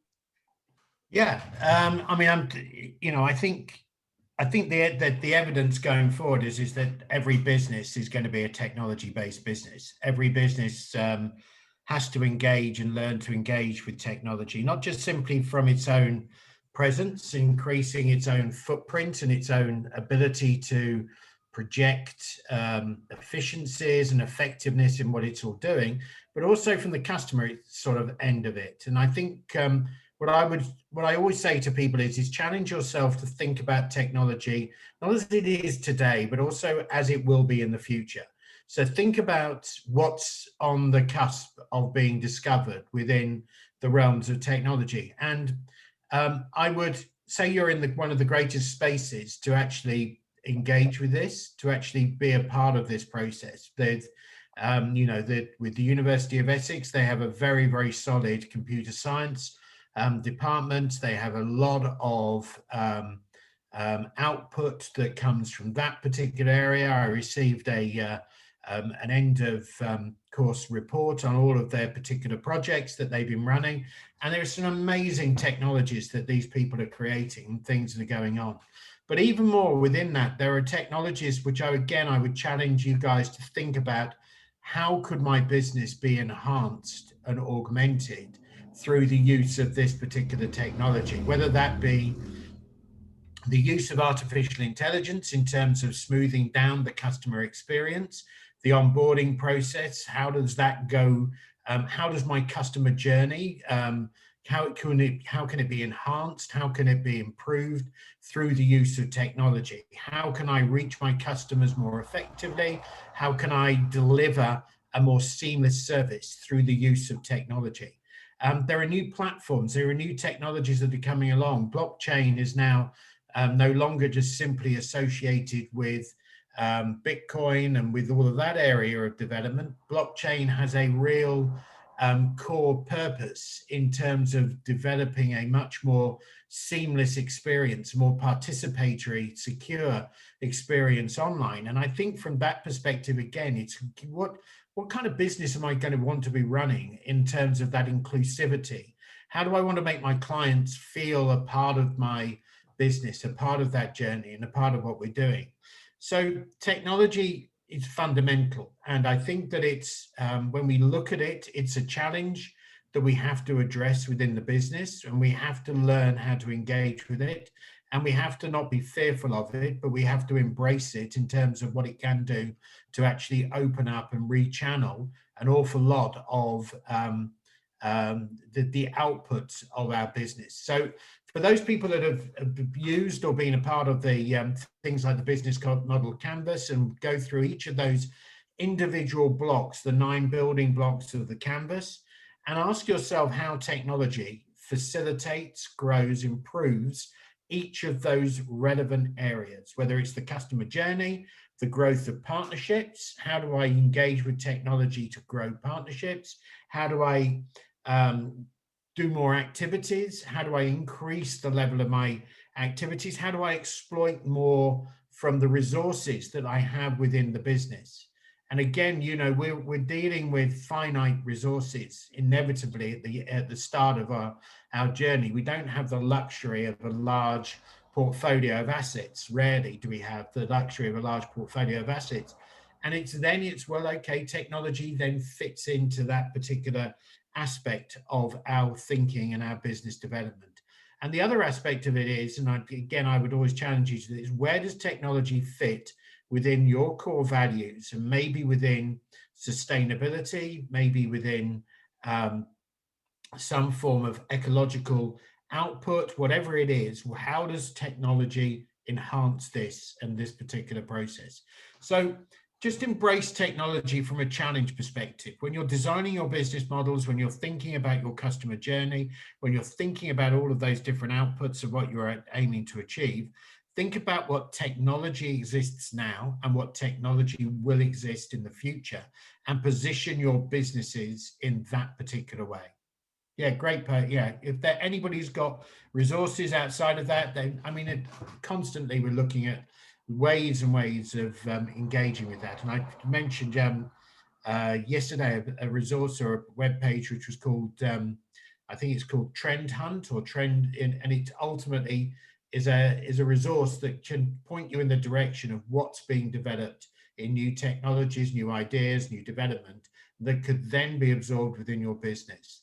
And we're you know, with the business that Magda and I are involved in, we're always looking at new technologies to enhance that particular piece of customer experience, right? We all know that we've broken some technological barriers over the last 2 years or 18 months of lockdown. We know that we're that much more facilitated on Zoom. We know that we've made some major inroads within business in the embracing of technology.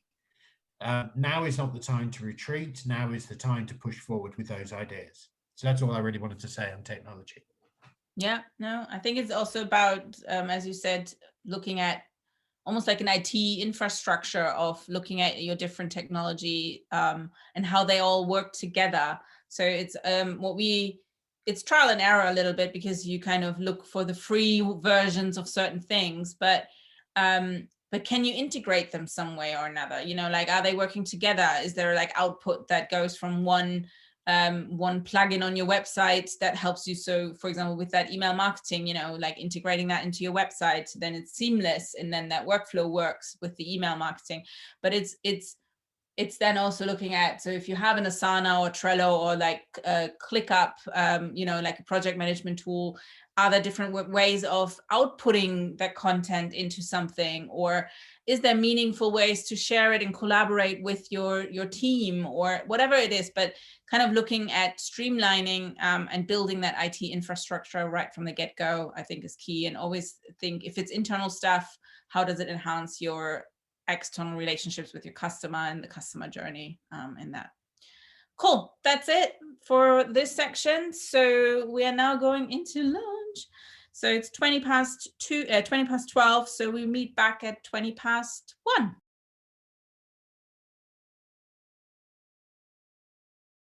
Brilliant. Okay, so I think if everybody's here and once Christian's got the slides up, we're going to be moving on to the next section, which is just to talk to you about public speaking and pitching. So as part of this process, basically, today we are going to get you to have a practice of it after I've had a bit of a chat with you about it, to be able to actually pitch to us. So it's, you know, we're not judging you or anything like that. It's just going to be a little bit of a practice.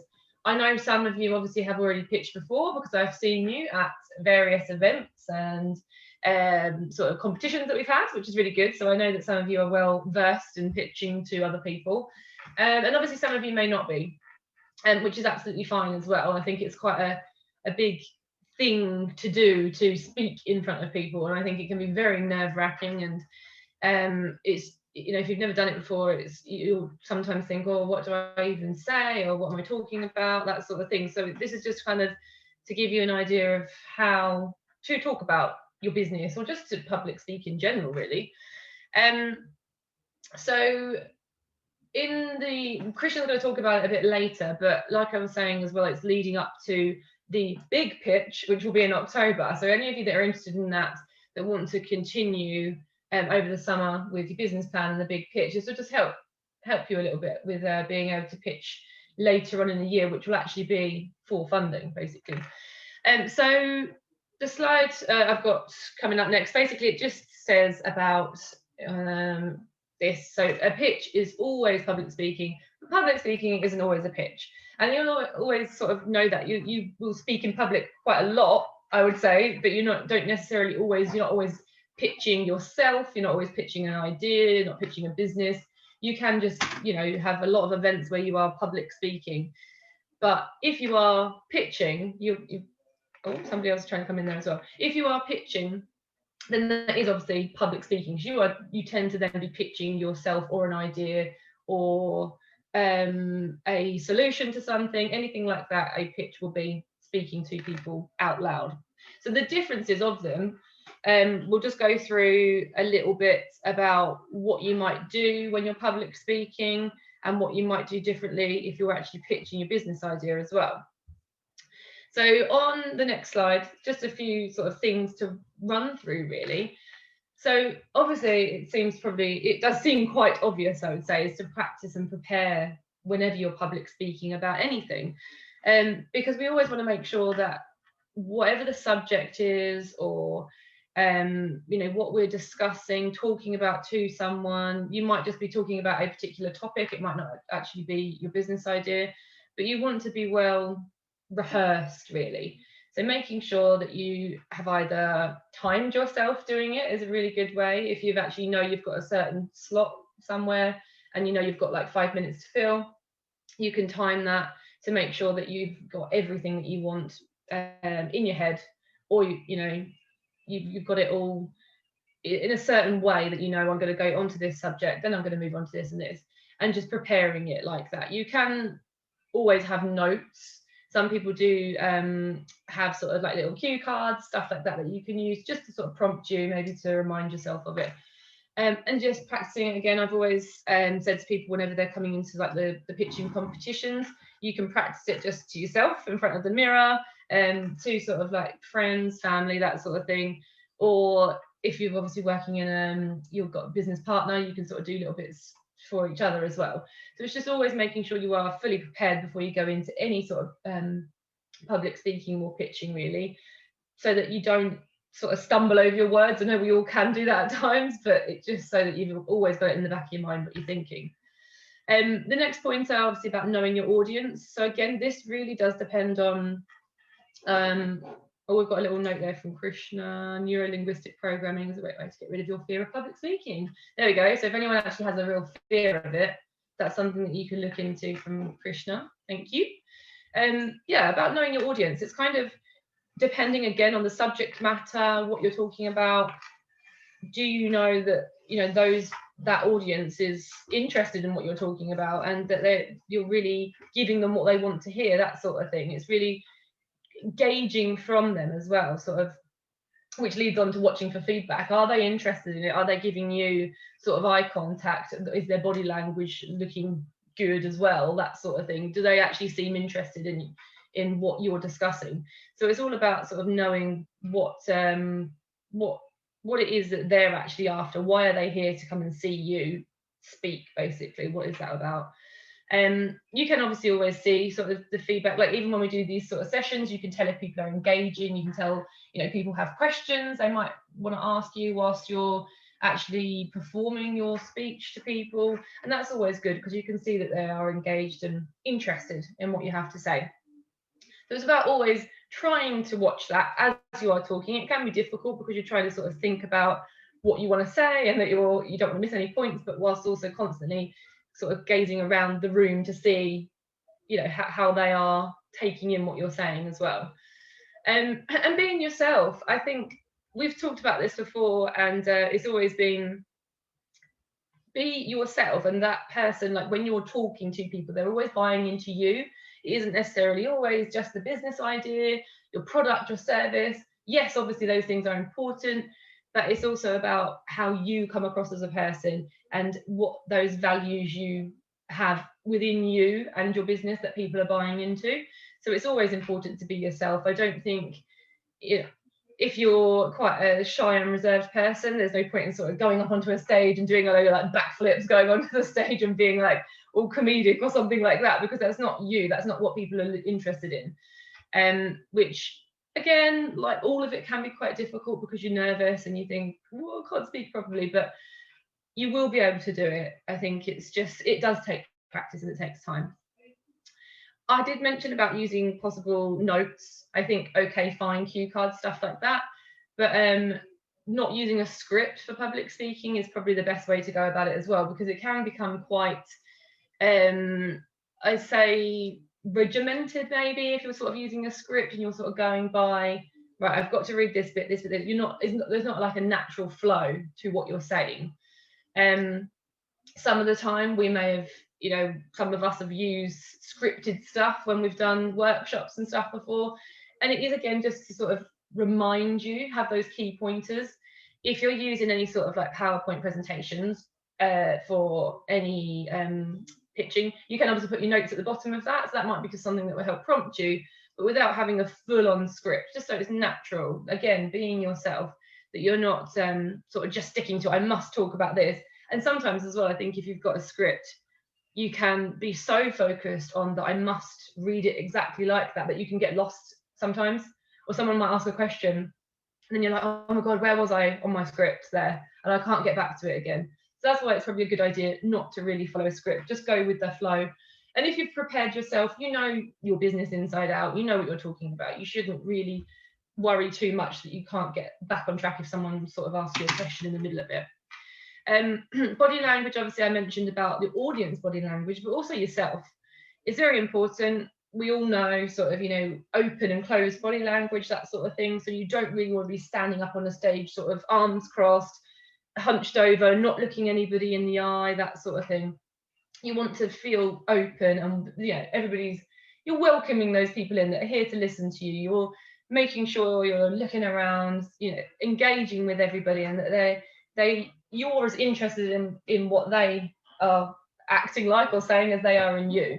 So it's very important, just use, if you've got a stage, sometimes when we used to be able to do a lot of our pitching competitions face to face, some of them were bigger venues and we'd have a stage and you could walk obviously about your stage and make sure you're including everybody, because if you're in like a big hall and you've got a lot of people, you want to make sure those people right over the back can sort of hear you and engage with you as well.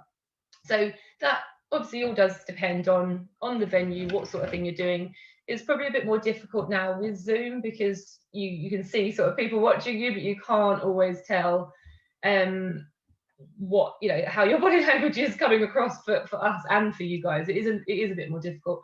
Once we get back to our sort of face-to-face pitching, I think you'll find it a bit more of a flow, I suppose, and a bit more natural. And then the last bit on here, just sort of good opener and closer, just to always try and, that initial bit, it's like how when anyone ever says like you judge people in like the first 30 seconds that you meet them or something, it's the same sort of thing with your public speaking and pitching. You want to be that prepared and have a really good opener, that it might be something witty or funny or something, but if that's not you, it might just be a amazing statistic or a fact or something that you like really wow people with, and they're like, oh, and you're like reeling them in basically. And your closer as well, again, sort of a nice closer, depending on whatever you've talked about, that it has a point to it at the end. And that also, maybe like we've mentioned before, these call to actions that you might be like, okay, listen to my talk on this, now come and book onto my workshop or read my book that I've written, that sort of thing. So it's always good to have that little finisher to actually make what you've said, round it up, a conclusion, come to an end, and this is the outcome of it. So these are just some things to think about whenever you are doing public speaking. Again, like I said, not necessarily pitching, but if you go to any events where you just want to practice speaking in front of people, you can talk about any topic, that sort of thing, but it's just these things to bear in mind. So on the next slide, there's just a couple of other things that I wouldn't say they're not don'ts, because it is difficult to say don't panic, but it's always something that I think we do tend to get like that, unless you're so used to this sort of thing because of your background. I know some of you guys have obviously got sort of theatre and amateur dramatics, that sort of thing background, so you're probably so used to an audience that you don't panic, you don't get worried about it. But some of us that, you know, maybe don't have any background in that, you can be very nervous and you will start to panic. I think just making sure you are as relaxed as possible will stop you from sort of forgetting what you want to say, or stumbling over words and things like that. It's just to try and think, right, I know what I'm talking about, let's just breathe through it and just try and get on with it. The next one, so this, okay, oh, they're all coming up, it's okay, we can have them done. I don't know why they all came up together. So the blah blah blah basically is just to try not to ramble a lot as well. I think we all probably do it and we can't help it sometimes, and we just might go on about one particular subject and talk about it a lot. It's just trying not to, as much as you can, go over that one topic, I guess, as much as you can. It's sort of pinpoint those main areas that you want to talk about in your speech, and then sort of move on gradually to those next ones rather than just continually going over that.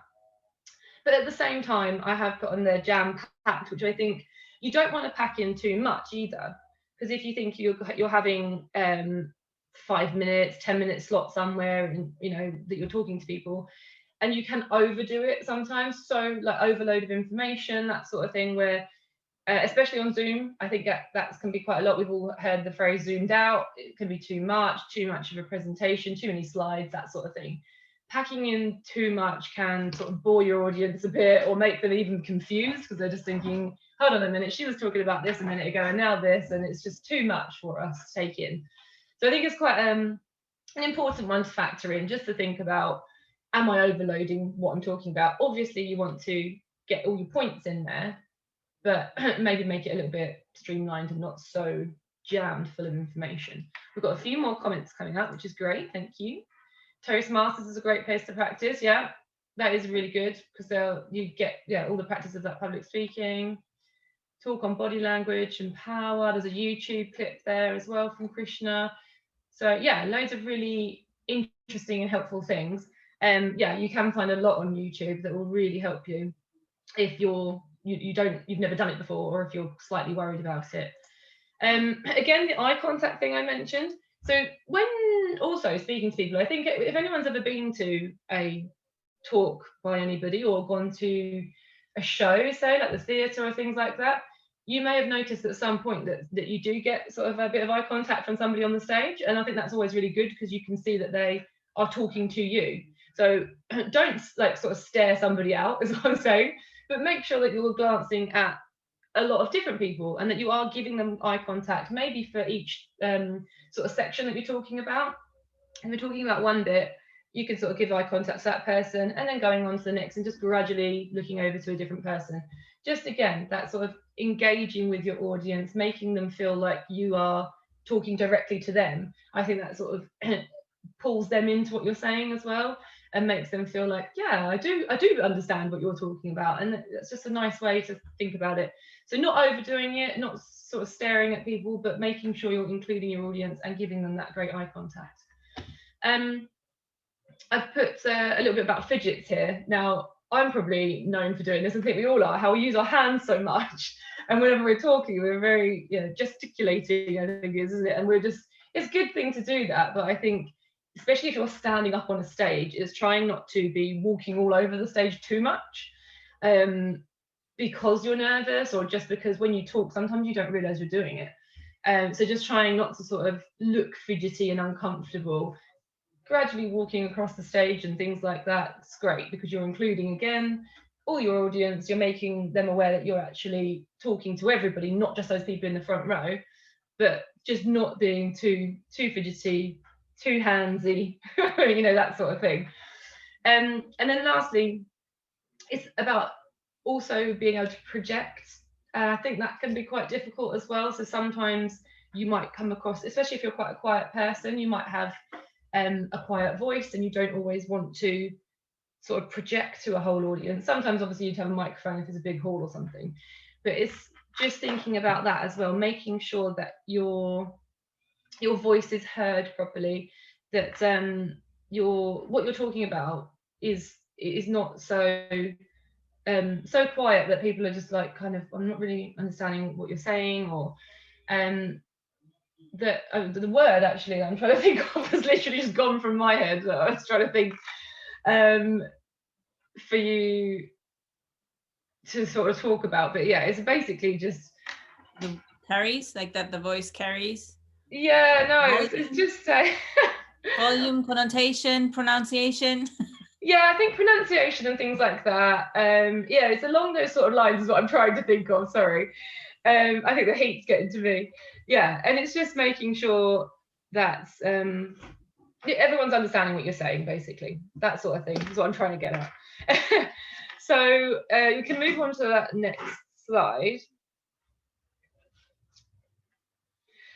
So this is just a little bit about the pitching side of things then as well. So all of it sort of encompasses in the public speaking, like we said, when you're pitching, you are public speaking as well. So all of those pointers that I said, you would still include that in your pitching. So preparing, knowing who that audience is, especially if you're pitching for money, you want to know who are those people that you're actually pitching to. Are they going to be interested in your product or service? And how are you going to entice those people? Obviously the feedback again from those people, body languages, open, closer, that sort of thing. So it all relates into your pitching as well. And pitching can be for different things. So I've just put a couple of examples here. Mainly when you guys are looking at pitching, you probably would be looking at the funding side of things, which is probably quite true for most people. You usually are pitching because you need a bit of extra help to fund that business or fund a particular product that you need, or something to sort of get that business flowing. Other times people might be pitching because they actually want to have expertise. So they might be sort of actually wanting a bit of money, but they actually really want somebody that's well versed in the particular field that they're in. So if they're in like sales, on online sales or something, and that person's got loads of online shops and that, and they just want to be able to have somebody guide them and be like a mentor for them. So then they might pitch for that expertise, and they want that person to come on board. Not only will they fund the business, and they'll have maybe some equity stake in the business, but they're also going to be using that expertise of that person. And then also for partnerships and connections as well. So you will get, you know, more connected with people the more that you have when people come on board with you. So if you have an expert that comes on board, things like, you know, you get your VCs or your angel investors, a lot of the time they tend to actually pair up with other angel investors, say for example, because they like to have more than one person's advice on board. And that's always really good because you've got a lot of different people's knowledge, expertise, backgrounds, all those connections. So that's something to think about when you're pitching. Don't just always think about the funding side. Yes, it's very important, but also what can you get from that particular person? I don't know if any of you have watched Dragon's Den. It's actually one of my favorite things that I like to watch. And you will see there, they've got 5 different dragons, and they're all from different backgrounds, and they've all got something different to offer. And again, this is when you're going to pitch. You know, if you're doing something through a university, it's obviously different to that, because we're not literally going to be giving you that full sort of experience that you would get if you're pitching outside of the university. But when the people go on Dragon's Den, they really do make an effort, I think, to understand which one is the best person that's suited to their product or service, and they will basically sort of hone their pitch to them, I think, because they know this person's going to really be able to help me. Money's great, but they're going to get us in the doors that we need opening, basically. And the same as what I mentioned before in your public speaking is knowing that audience. And if there's an audience where you're pitching to for money and expertise, knowing their background inside out basically is what you want. So on to the next slide. So this again is just a little bit of a guide on using all of the stuff I said about public speaking, but then transforming that and making that into pitching your business idea. So obviously we're going to have a practice of this today. So these are the sort of things that I think would be helpful to include.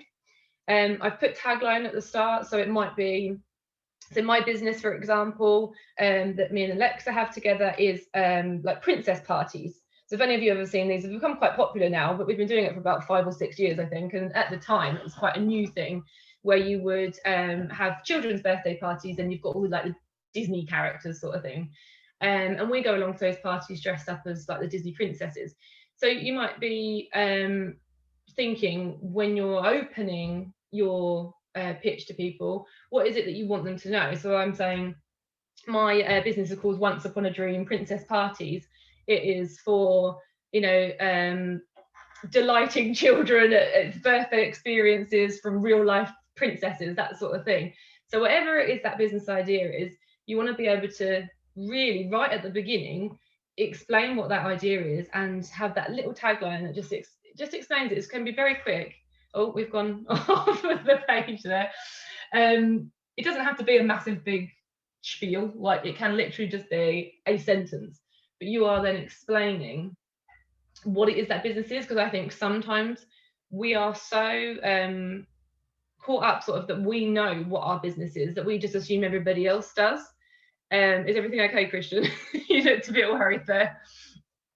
It will come back on. I'll just keep talking. Yeah. So I'm gonna put it back on now. Sorry, my screens, they're just. That's okay. Yeah. That's fine. Yeah, sometimes we forget that somebody has never heard about our business before, and we just assume, oh, they must know what I'm talking about. So it's always very important to make sure that right from the beginning that you're capturing that audience by them really understanding what your business is. What does it actually do? You might say, if I just said to you Once Upon a Dream, you'd be like, well, what's that? You know, you have to be able to explain it and say, oh, well, we offer princess parties for children. You know, so it's just about being aware that your audience isn't always as aware as you are as what your business is.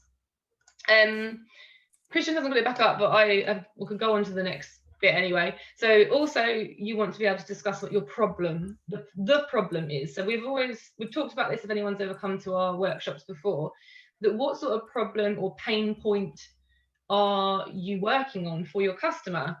So, you know, is there an issue out there already that your business is now, you know, going to work on to solve that issue? So I think maybe when back when we started doing this business, like I said, 5-6 years ago, it wasn't very common that you had these sort of parties, whereas now there's so many. But at the time, it was kind of, it actually came about because somebody had put an advert out on Facebook saying, "Is anyone can dress up as Elsa for my child's birthday party?" And I was like, oh, actually, I happen to have an Elsa costume. And it kind of stemmed from there. And that's sometimes the way it is. It's not always, that wasn't always like necessarily a business idea, but it developed into a business idea. And then I found, okay, maybe there is not necessarily a problem, but we call it the problem in the market, that there wasn't anything like that out there at the time. So I kind of thought, hold on, I could probably make this into a business, and then started to advertise. Yeah, there was a gap in the market. That's it. It's not just a problem. It was just something, you know, everybody usually has little children's birthday parties, and it was always maybe magicians years ago, back in like the 80s or something, in 90s. And it's kind of moved on from that to these like princesses and superheroes and all of that. So that gap that we had there was being able to fill that for those needs of people and advertising our services. We can come and do this. And then it just sort of spiraled from there really and became very popular. And it still is today. We're still doing it, even though we're probably a bit old princesses now. We could still pull it off, hopefully. Alexa looked annoyed then. What did you say? Yeah, okay. So then that leads you on to the solution. So what was the solution? What when you found that gap in the market or the pain point, what is the solution? What's the thing that you're going to do for your customer, the market, that sort of thing? So making sure you're making that clear again from the beginning. USP, we've talked about these many times before. What makes you different? What's your unique selling point? Have you got a niche in the market, the gap in the market, everything like that? Because a lot of times now, say if I started that business today, I would probably find it very difficult to say what my USP might be, because there's so many that are doing something similar. But then that's where you need to think and adapt and sort of maybe be able to change something that you might be offering parties where I go to people face to face, but we also, when COVID was a lot bigger and we weren't allowed to see people, we offered video calls instead. So it's about adapting and changing to your surroundings and the situation that's going on. And then that maybe have been sort of a USP for us. Well, actually, we can do video calls to you, live calls for your child's birthday party, that sort of thing. Also talking about your revenue. So how does this business idea that you've got, how do you think you're going to make money from it? So it's all great having this great business idea, but it's like, where's the revenue coming from? What sort of things are you going to do to make money for this business? You can give examples. Obviously ours is through, like I just said, parties, we do videos.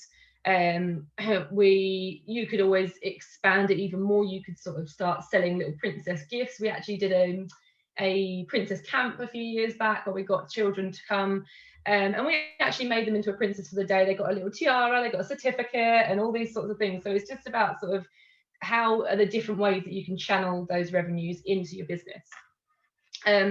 Talking about achievements and growth, obviously if you're a really early stage startup, you might necessarily have anything. You're literally just pitching that business idea. But you tend to, if you're going in to pitch for sort of funding, you might be at a little bit of a later stage where you can say, well, actually, we started off in month 1 with this amount, but by month 6, we had actually grown in sort of maybe your social media presence. You'd got a lot more followers, or you'd been able to get your make an MVP, which we call the minimum viable product. You might have been able to have that made in 6 months or a year. So it's also talking through if you have made any achievements, any steps along the way where you've seen a process of improvement. Also, if you're working in a team, it's really great to introduce that whole team. Some of you may be just working alone, but if you have got a couple of other people that are working sort of in the background as well, but it's always good for anybody to know the full team if they're investing in you, especially if they are, like we said, something like a Dragon's Den or a VC, they're going to actually take an equity share in that business. They're going to want to know everything about that business and who's working in it and what their roles are as well. So that's also important, just to make sure you are talking about all of that team. And again, I mentioned the call to action. So what is it that you want from this? So if you're pitching, you can say, I'm coming to you and I'm pitching for £10,000. This is what I hope to do with that money. And I'm going to see this happen, this. So it's kind of what is going to happen at the end of it, and what you're going to get them to sort of do from it as well. So it's sort of having that purpose at the end, I guess, if you like, just to give it a conclusion and say, from now, this is what I want you to then do. If it's pitching to people because you want them to buy your product, there's that as well. Like I mentioned earlier, if you've made something, you've got a physical product or something, then your call to action at the end of that is, come and buy these now. You can go onto our Etsy store or whatever, come and buy them. I've got a list of items here. Or if it's like podcasts, that sort of thing, it would be click here, come and listen to the podcast, YouTube channel, anything like that, where you're just making sure that at the end of this pitch or any public speaking, that people are actually encouraged to do something at the end of it, not just go away and think, oh, that was good, but what now? And then they forget about it. And coming full circle again, so you can always, without obviously repeating yourself too much, but just finish it off nicely. Like I said, a good opener, a good closer, just to then remind people what you're there for, and why it is you're pitching and what you want to do. I've got another in the chat here. Pitching is like going on a date with your investor. Yeah, you tell them about your life, tell them what you're up to, and in the end they pay. Yeah, you can see it like that. Lauren, sorry. may I just add, like, if you're really like, this is obviously general, like pitching in general, but if you're also pitching for like the investment, like we said, it's probably good to the revenue generation slide, like use that as a full financial viability slide, and kind of do a little bit of a forecast or break-even analysis, and kind of mention that, because obviously investors need to know those, your projections and what you're thinking about. And then also it needs to have a launch, what's your launch to market plan, in those kind of things, just so they understand what your marketing ideas are, I guess. And yeah, again, like, yeah, what Magda said is absolutely true. And it just depends on your audience. Again, if you're pitching at that high level, all of that stuff very important, because they're not going to invest in you, give you money, and want to be part of a business if they can't see that long-term plan. Also, some of them like to see an exit strategy as well. So they might want to know, okay, so is it 10 years time that you're going to exit and I'm going to get my money back on this, or, you know, that sort of thing. That is when you're thinking of the big leagues, I would say. For anything we're doing right now, don't have to go as in depth into that, but it's something to think about in the future. Definitely, anyway, just for yourselves, like Magda was saying, I think a financial forecast is such a good idea. That's something that we will talk about over the business plan as well, and just so you can project that and see what it may look like in 3 years time for you, and think about those revenues and what your outgoings might be. So it's always, yeah, it is always a good idea to look at projections for that sort of thing anyway. Moving on to the next section, I think obviously somebody already mentioned about where you can go for help on anxiety over public speaking, things like that as well. And these are just a few little notes really that I like to think about. So it's the Be Here Now section, I think, is just to be about being present and in the moment, because I think a lot of us, that's where anxiety can stem from. Obviously, we're always thinking too far into the future. What if this happens, what if that happens, or what if nobody turns up, what if nobody's interested? And we're constantly thinking in the future. And if we actually think right here and now, this is what's happening now, this is who I'm talking to now, we don't need to worry about what may happen. It can be very difficult, and that's why anxiety is one of those things. It's very difficult to have a mindset like that. But if you can try to think that and just think in the moment, this is who I'm talking to right now, this is what I'm talking about, and hopefully, you know, that will help you be able to calm and not think about what if things go wrong. Embracing it as well, embracing the moment that you're in, enjoy it. Like, don't, you know, you're obviously pitching something for a reason. You're interested, you've got your passion, your enthusiasm for your business or your product or anything like that.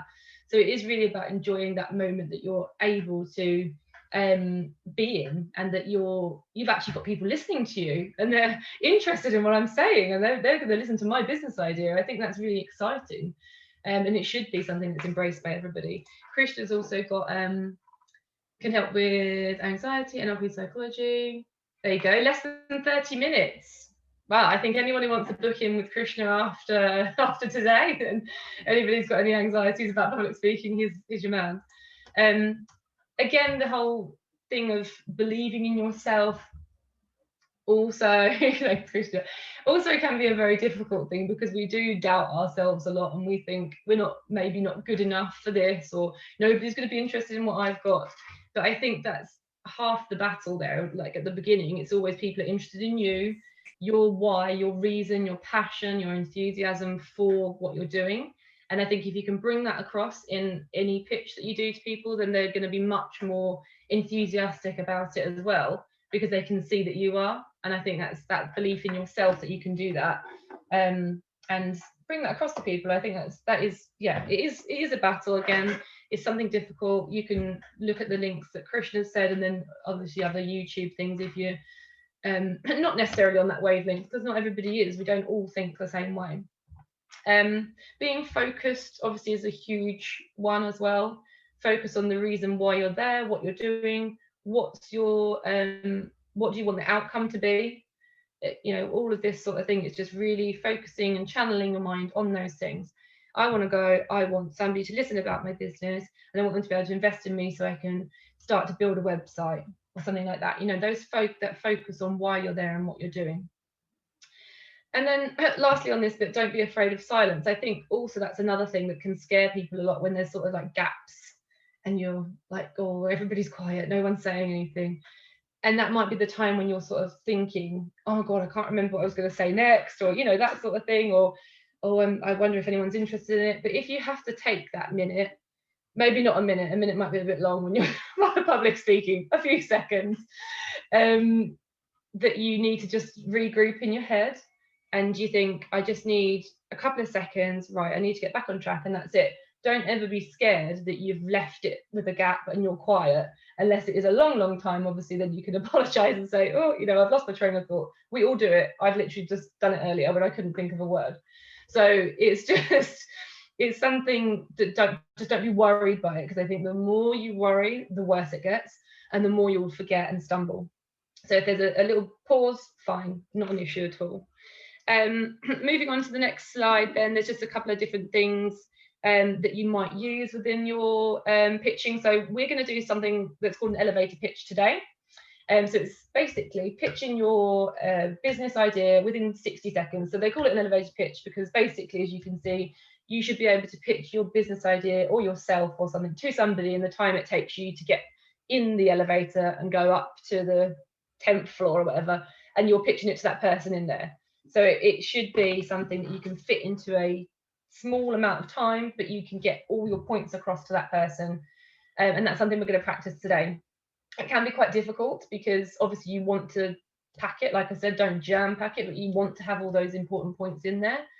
But you don't, it's kind of like to sort of keep someone's attention as well, isn't it? You don't want to be doing a pitch that's sort of 10 minutes long and people are kind of, all right, looking at their watch, right, okay, I've heard this bit.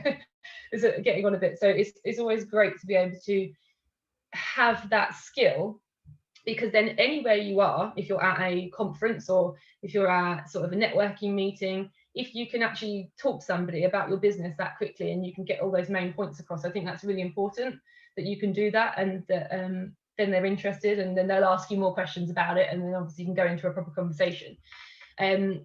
With also telling your story, I find very important. Again, always focusing back on this why and your passion, but if you've got a background about the reason why you're doing this business, I think that's always great as well, to be able to tell that story. Like I just told you about my how I got into the business that we do. It wasn't necessarily a passion I had for my whole life, although I have been very interested in being a princess forever. But yeah, there wasn't necessarily something that I thought about before it got to then. But then I started to think about it and be a bit more business minded, basically, and just think, hey, I could turn this into a business. And then I now have a bit of a story to tell people how I got into it. So again, for you guys, if there's a reason behind what you're doing, tell us about it, tell people about it. It's really interesting, and I think people want to know. And then we've got obviously your pitch deck. Now, some people will choose to do this. So basically, it's like your PowerPoint presentation, whatever you want to do. How you can sort of make it a bit more customized to what you're offering. It's the visual side of things, not just you talking. I think it can be quite helpful to have that as well, just so people can actually either see what it is, the product or service. Like Magda said, if you've got financial forecasts, so where people can actually see a visual of it, is really helpful. So that's something you may or may not choose to do. Sometimes people don't always like to, because they just want to be natural and just want to talk about it, and that's absolutely fine as well. I would say for today, what we're going to do in the breakout session, you don't need to do that. I think it's just you guys talking, but maybe later on, if you do decide to join us in the big pitch in October, it might be something to think about, putting together a little pitch deck as well. So I don't know if I'm... Lauren, before you go into the next slide, just on the tell the story, I also I really often see, or I think what is engaging is kind of telling the customer's story. So if you put yourself in the shoes of the customer, and oh, this is, and then you have maybe a deck to go along with it, but this is Paul, and Paul likes this, and you tell the story of your business and what you're doing on that customer. And I think sometimes that can be very engaging to the audience, because they're like, oh yeah, I'm like Paul, they kind of feel and understand the business better, because Paul had a problem, and then Paul found the solution by visiting whatever website. Yeah, absolutely. I think it's personalizing it, isn't it? It's making you feel like, okay, yeah, I get this more now, because there's a character involved with it. Yeah, I think it's very important as well, that sort of thing. It's telling that story. I don't know how we're doing for time. That's kind of like what I wanted to talk to you guys about. And now I wanted to just move on to our breakout session. So with this, we're actually going to get all of you individually to come up with a pitch. So you don't have to go into sort of breakout rooms or anything. You can just turn your cameras off and work on it. we're going to give you half an hour to work on it. On the next slide, I've got a few different like sort of random objects basically. So what we want you to do is sort of pick something from here. You can go on to the next slide. So rather than you actually pitching your business idea to us, we want you to pitch one of these items. If you don't know much about it, have a bit of, you know, research, go onto Google, have a look it up. How can you make these things different? Like you've got a pen there, for example. You don't want to just say, hey, it's a pen and it writes. Like, what can you tell us about it? What can you give us the USPs about it? Like I said, what might be that problem or the gap in the market that this pen is solving? And what, you know, what is it about it? What do you need for it? Obviously, we're only going to give you 60 seconds for this, so you don't necessarily have to go into lots of detail about maybe revenues and things like that, but maybe just pitching us something different about one of these subjects, one of these items. What can it do for people? Who maybe are you aiming it at? Who's that audience, like we talked about yesterday? Who is that main sort of market that you're looking at pitching to as well? So obviously there's only a few items on there, so it might be quite good actually. You can choose whatever you like, I think, but if a couple of you obviously have the same thing, it'd just be nice to listen to other people's take on what they think about the item as well. And then what we'll do once you've had a bit of a time, so obviously you can, like I said, write yourself notes, maybe not necessarily a script, but just pointers so that you can pick up on that as you're going through. Or make up something new about it, like those red shoes, like maybe they do something super fancy as well, or they've got like inbuilt heel cushion things, you know, that something makes it, or they glow in the dark. I don't know, you can make it up, you know, just so that you're giving us sort of something interesting that you're engaging your audience, I think. Does anybody else want to add, Magda, Alexa, James, Christian, anything else to that? No, I think just keep it short and simple, make it engaging, tell a story of some sort, and you know, it's 60 seconds, so it's not going to be like lots. So just, I think it's a good practice to get used to timings, because we always think, oh, 60 seconds is, well, sometimes we think 60 seconds is really short, and then actually, you know, you finish at 30 seconds and then you're like, oh, okay, I could have like expanded a little bit on that. Maybe write it in bullet points so you can prioritize the key facts that you want to get across. And then you know that the first things that you've said have definitely been included.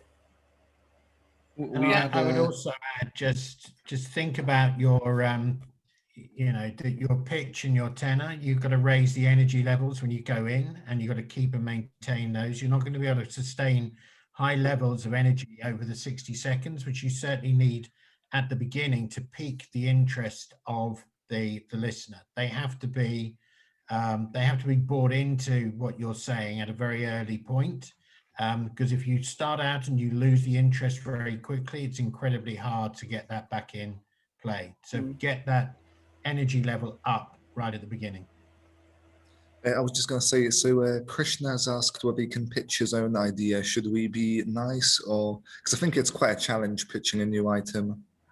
So I don't know what everybody else thinks about it. I mean, if you really don't want to pick one of these, this is really just to get you thinking about how you might think about pitching something else, or just getting you being creative, giving you a bit of a challenge to think, right, how would I do this, or just to get you used to it. If you would rather do your own idea, then I guess I mean, you only have 60 seconds with your own idea. I think the risk is that you're gonna ramble on probably, because you want to cram everything about your business idea into that 60 seconds. So maybe just reset to pick an item, and then just use that. I think that might be a nice challenge, and then you can apply obviously this kind of way to your own business and pitch it in front of your video camera, and then, you know, just practice that way for your own business idea. Cool. Okay, lovely. Right, so what we'll do then, like I said, you don't have to go into breakout rooms. You can just stay here or turn your cameras off, whatever you want to do. Choose something. You can do a bit of research on it if you have absolutely no idea what it is or what to say, or maybe go for something that is totally out of your comfort zone, that's not something you know about. Like if you don't know about lawnmowers, for example, maybe use this time to challenge yourself a little bit more. So you will say then we'll come back at 22-ish, just before 22, 3. Yeah. So we'll give you half an hour, and then we're just going to get everyone's pitch in front of everybody else. So don't be worried, we're all going to be doing it. Nobody's going to, there's no right or wrong here. I think it's just really this practice that we want to get for you guys. And then we'll go through that and then on to the business plan bits. Okay. Any questions? Any questions? No. I have a question. The products, are we is this are we improving upon the product, or is this just the standard product? And I assume there's no so if I'm advertising a pen, the pen hasn't been invented yet, right? Or am I think it's more you can sort of take from it what you want. So if you can say that pen does something spectacular, you can make it however you want it to be. So it doesn't necessarily mean that the pen's not invented, but what does this pen do differently? I don't know if you can see properly from that picture, but it looks like it's probably like sparkly, so maybe it's got like diamonds in it or something. I don't know, like you can make it a bit however you want. So you can take any of those items and then just make it into something different. What's the USP about it? He has a GPS tracker, like we said yesterday, and with the case studies and stuff. So you can, this is not a rigid exercise. Like the world is your oyster. Pick an item, and then whatever you can, what is the word? Come up with. And that's you want to pitch about. Great, thank you. Yeah. Cool. Okay. Brilliant.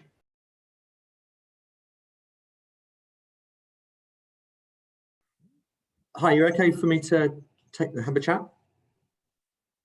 Brilliant. First of all, to reassure you all, I'm not a lawyer.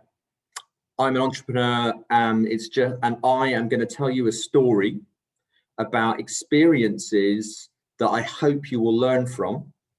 And the best kind of learning is to learn from the mistakes of others. And I'm going to share with you mistakes I made or avoided so that you don't have to make them. Okay?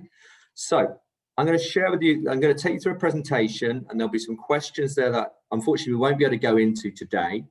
But there's 10 lessons that I've learned through the last 10 to 15 years of being an entrepreneur. And now I believe in this so much that I invested in TMOA as a vehicle to help fellow travelers, fellow entrepreneurs, turn their ideas into value and fulfill their potential. So that's where I'm coming from. Katie is the expert. She's the attorney. I'm just the bag man today. I'm like the warm-up act. But I've got 20 minutes to convey to you 10 lessons. So I'm going to be moving very fast. And I expect there to be more questions coming out of this. And I'm happy to catch up with Lauren afterward and maybe do a follow-up, okay? Because I'm passionate about helping this community of people. There aren't enough entrepreneurs in the world. There aren't enough risk takers. It's bloody hard. And so because it's hard, we've got to work together. So with that big up, I'm going to share my screen and try and get through this as fast as I can, because there's a lot to cram in 20 minutes. Okay. Turning ideas into value is the new alchemy. It's creating value from your concepts, your creativity, your ideas, your approach, your brand, your innovation. And I'll explain how incredibly important that is. And I'm not going to tell you how fantastic I am. I'm going to tell you about the mistakes I've made so that you don't have to make them. First point, value is only created when you have an idea or an innovation and you put your rights on it. If you don't put rights on it, you're making value for somebody else. They're going to steal your lunch. Ideas plus rights equals value.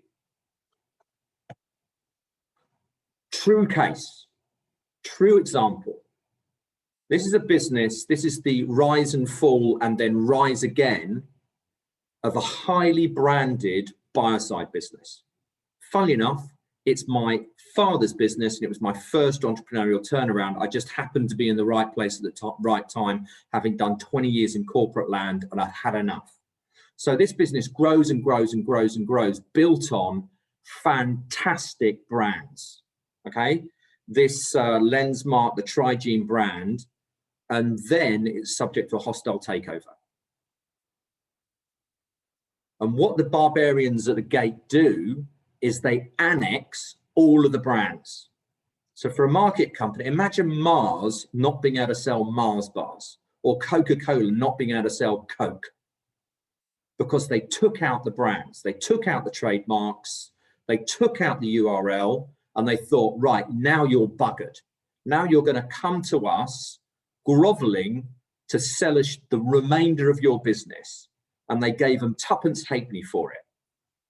And we said, with my fortitude, because I know how to escape these kind of things, and with help from a very good marketer, we told them to bugger off.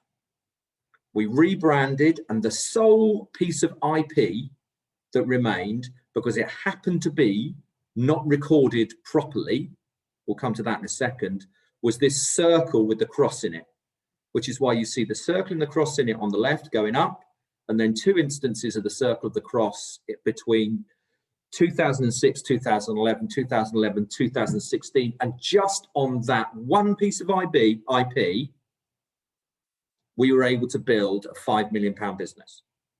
In the absence of that clerical error, we'd have been buggered. That is how important intellectual property is. And there's the old fella. So value, ideas plus value plus rights equals value. That's the old fella 25 years ago when he started to build the business. The business was then sold to a PLC. He then sold the business to a PLC just before COVID kicked in. Hey presto, 5 million quid turns into 10 million quid. That's how valuable IP is. I hope I've got your interest, right?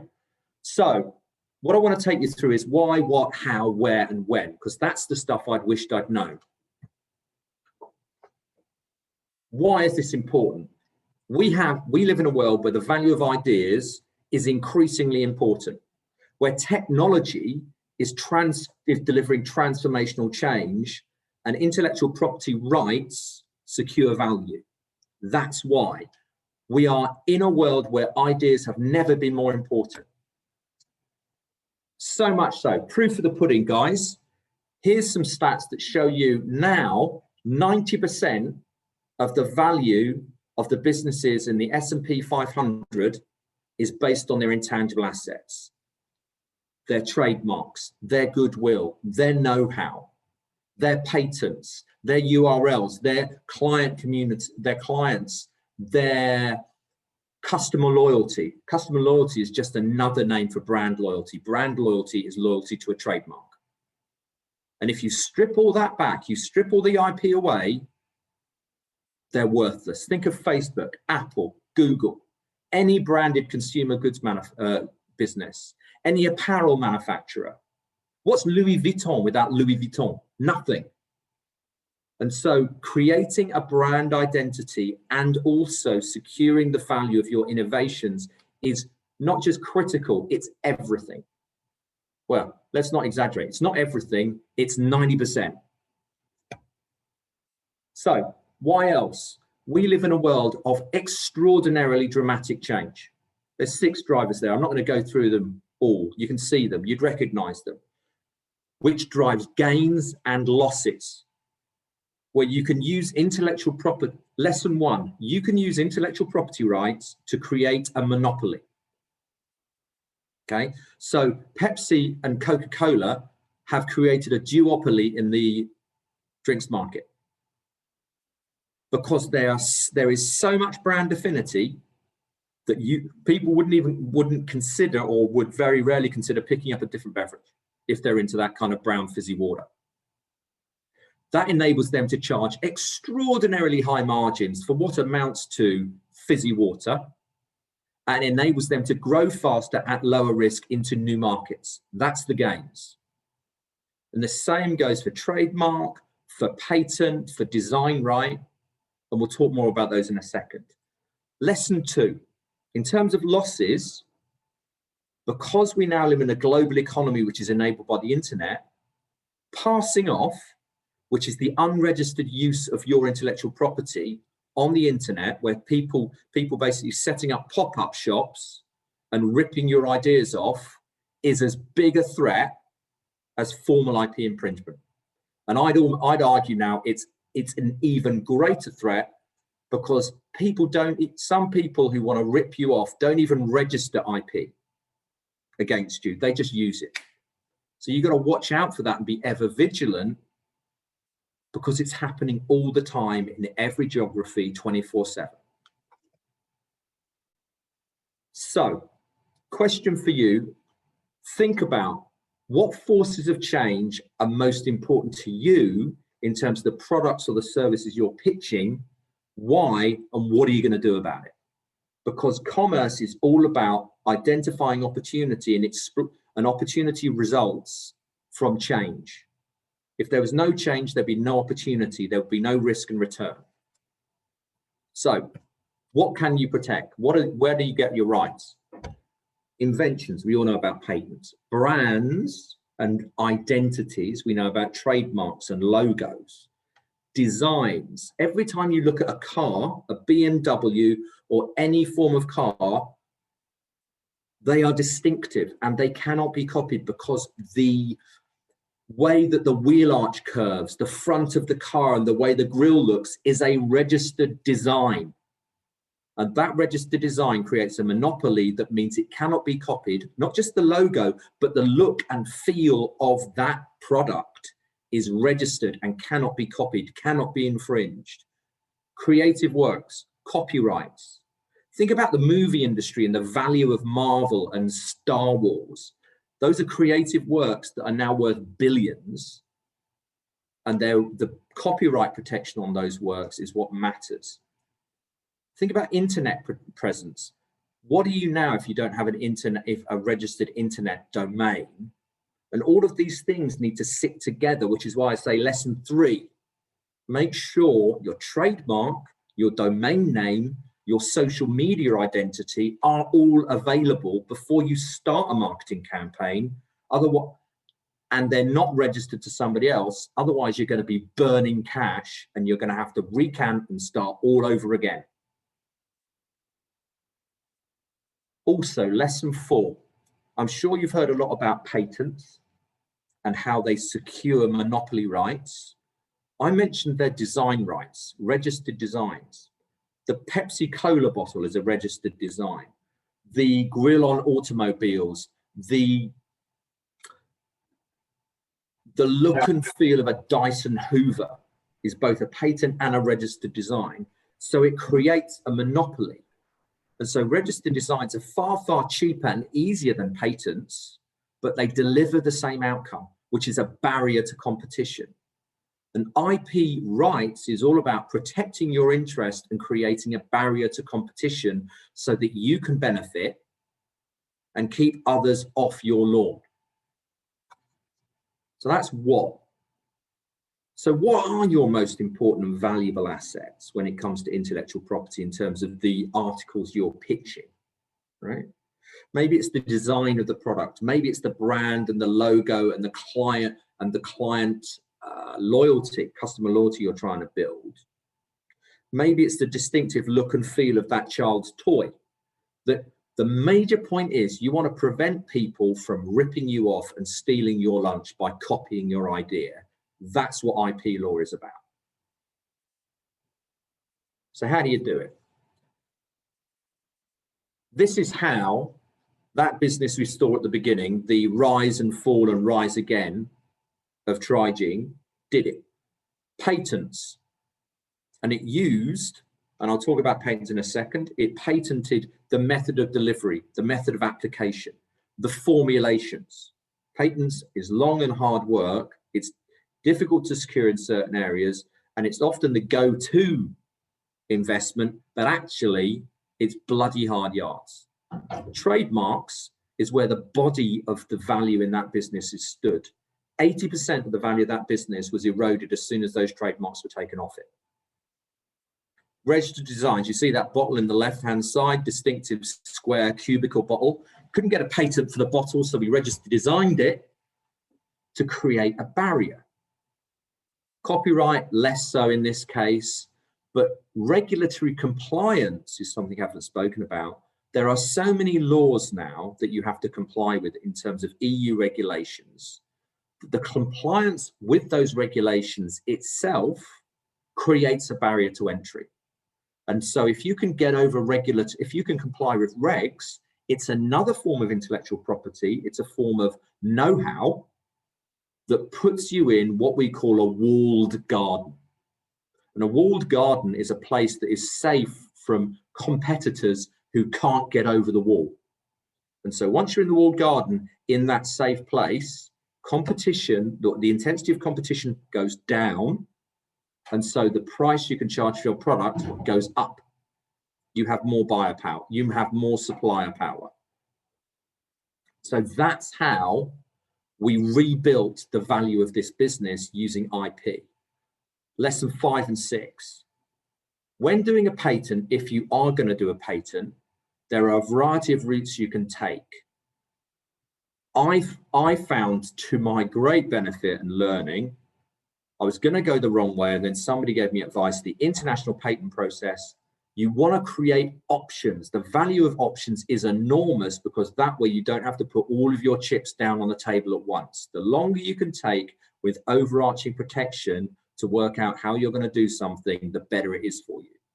So use options, protect value, but use options and take time to work things out. 6, this is one for, oh God, I found to my absolute pain, right? I'm not a natural completer finisher.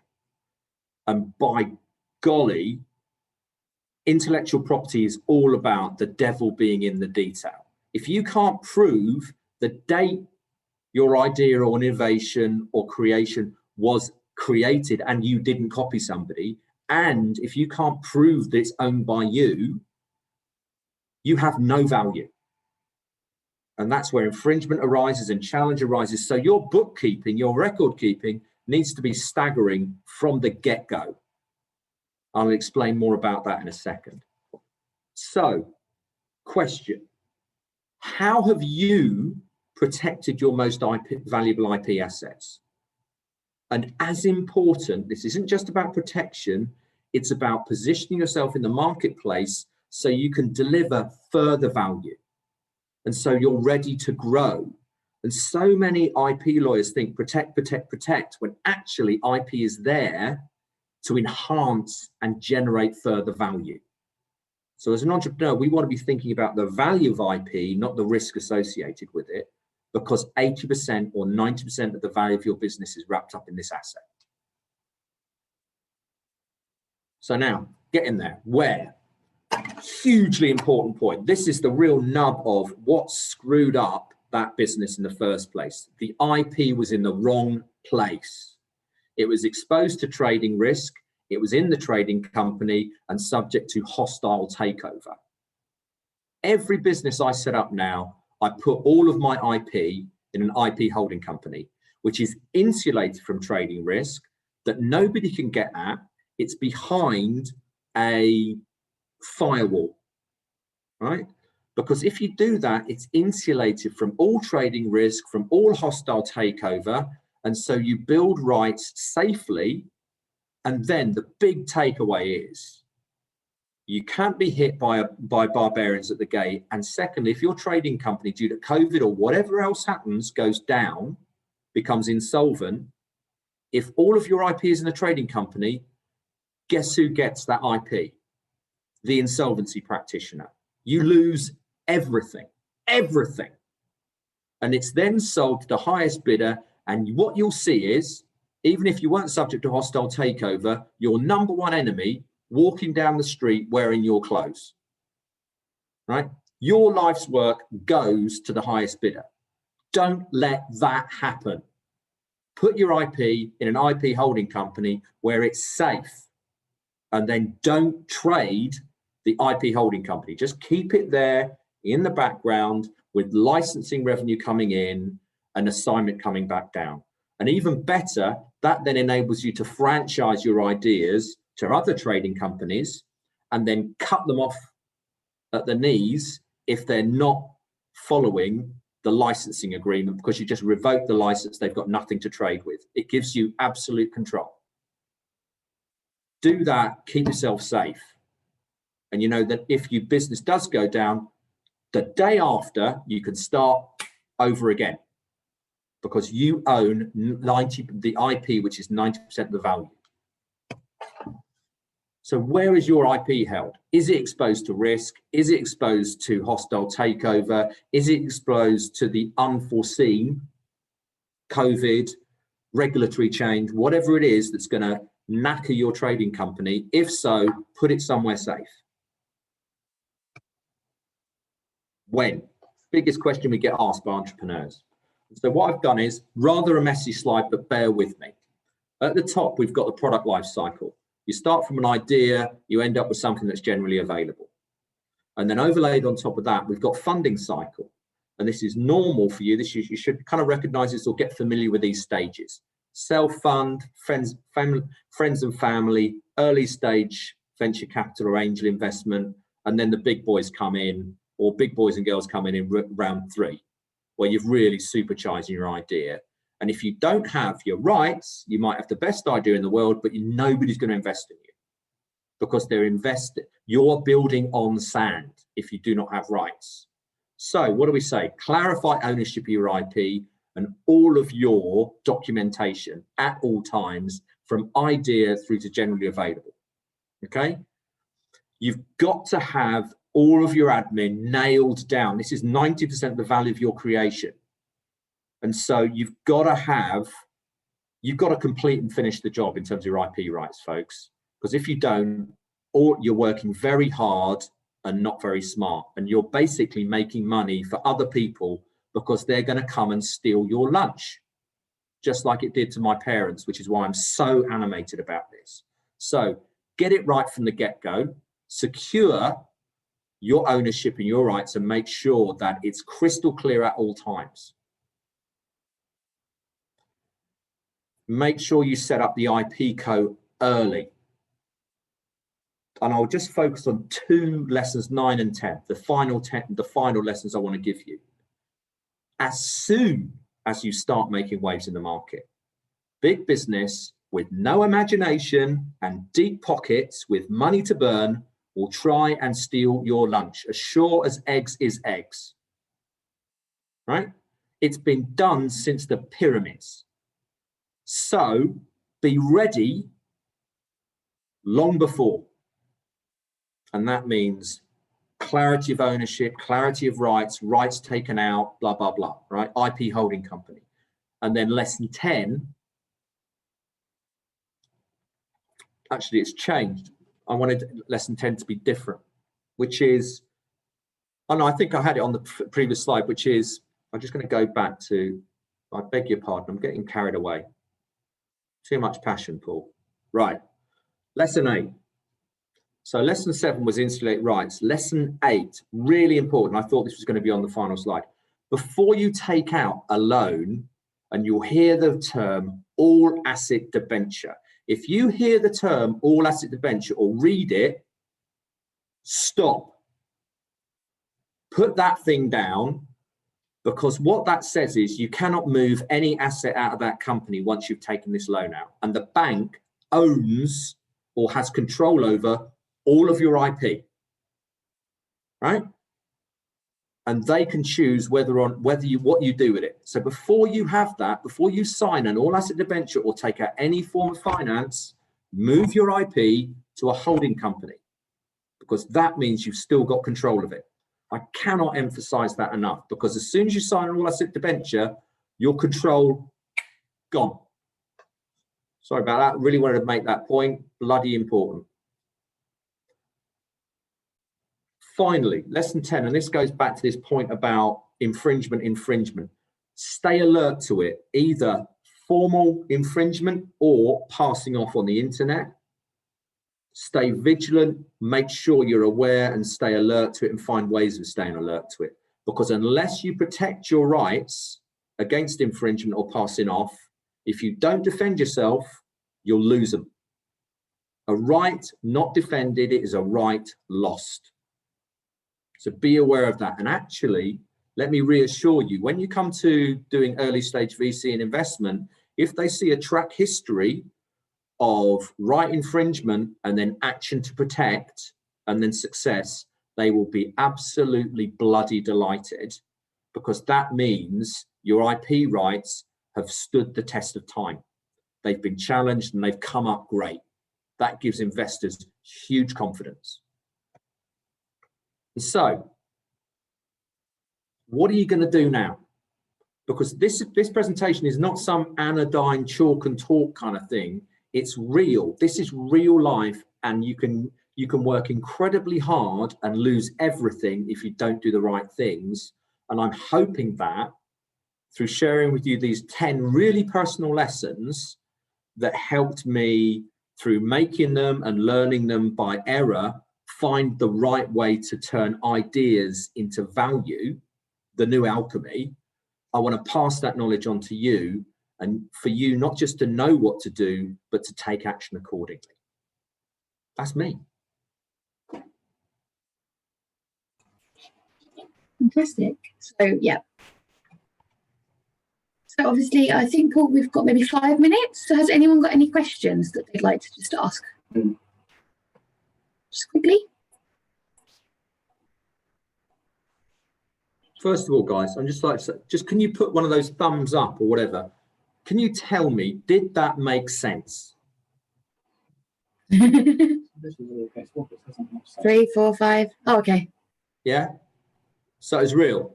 And I wanted to make it real and vivid for you, because you're the next wave. And you're going to, if you're going to do this, you're going to put your heart and soul into it. And just like my parents, just like me, it was freaking scary being an entrepreneur. It's dangerous enough, and there's so many pitfalls to make. You need to avoid them. And I wanted to make those points really strongly to you, because I can't guide you in person. All I can do is leave you strong memories that empower you to make the right choices. Brilliant. I feel like I've done the job. I don't know. Yeah, does anyone have any questions, or are you all? Me. So you were talking, I think the lesson number 7, it was about the pocket, you know, and when we are entrepreneurs, and we are like developing our startup, we don't come with many budget to invest in these kind of things. Brilliant. That are important, right?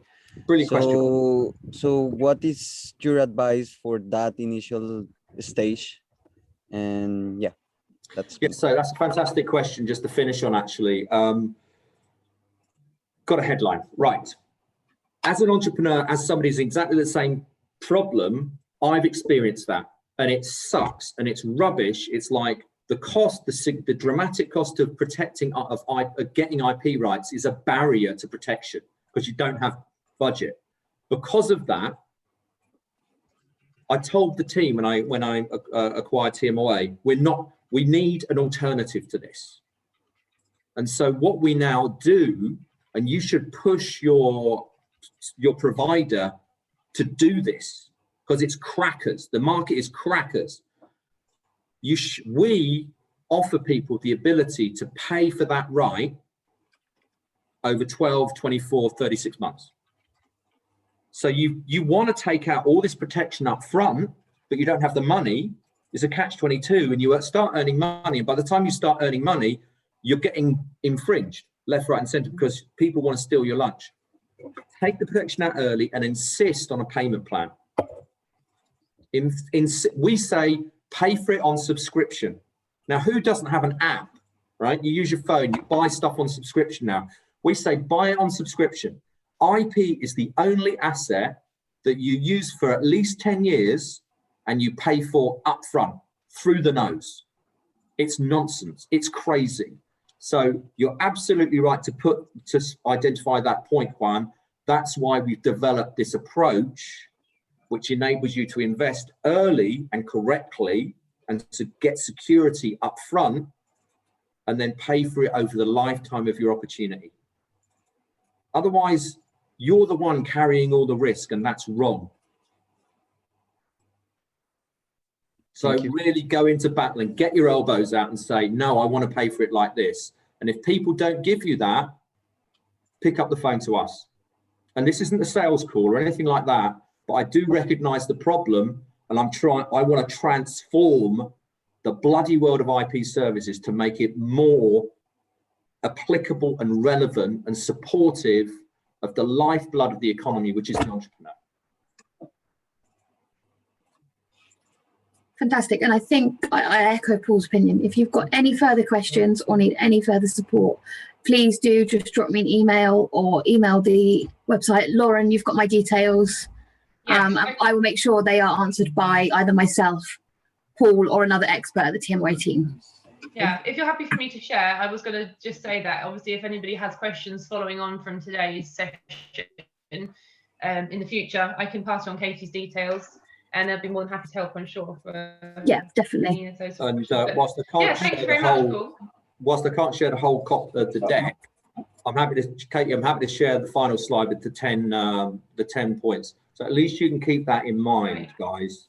And you know, best of luck, right? And you know, just keep going and keep driving forward the energy and the passion you've got. Millions of people tell you you're wrong. That doesn't matter. Keep aware, keep learning, and keep focused on some of those ideas and keep learning from other people's mistakes. Be willing to ask for advice. Thanks a million. It's been a real pleasure. I look forward to meeting you, hopefully when lockdown's over. Lauren, thank you for the opportunity. I've loved it. Yeah, thank you both for joining us. It was really interesting, and yeah, hopefully it's given some of you guys a bit of something to think about. Like you said, it was some things that you hadn't heard of before in those areas that are something that was a new idea for somebody. So I think that's great. Thank you for joining us. And yeah, hopefully we can see you in the future for some more sessions that we hold. My great pleasure. Yeah. Thank you very much. Thanks. Thanks everyone. Bye.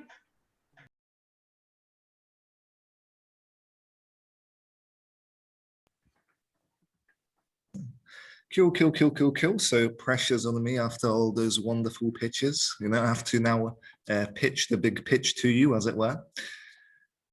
So all of you are here for one specific reason, I believe. Obviously, one is to learn something. The other one is to pitch in October. I'm going to make this short and sweet for you as we are running a bit behind. But to make things simple, before I throw a lot of text and a lot of information for you, before you're allowed to pitch in October, you need to go through an application process. And what this presentation will essentially give you are all the details that you need to fill in that application. And again, this will be repeated to you through an email. If at any point you have a question, feel free to ask as well. I'll try to explain that in a short and concise manner for you. Okay, so as I said, the pitch itself will be in October. In the meantime, however, you'll need to put a lot of work in. The way that this will work is we'll ask you to write a business plan for us. Now, how many of you have heard of a business plan? How many of you have written a business plan before? Just give me a little thumbs up if you have heard of it or you've written one before. Okay, quite a few people. That's really good. All of you will find it a little bit easier then.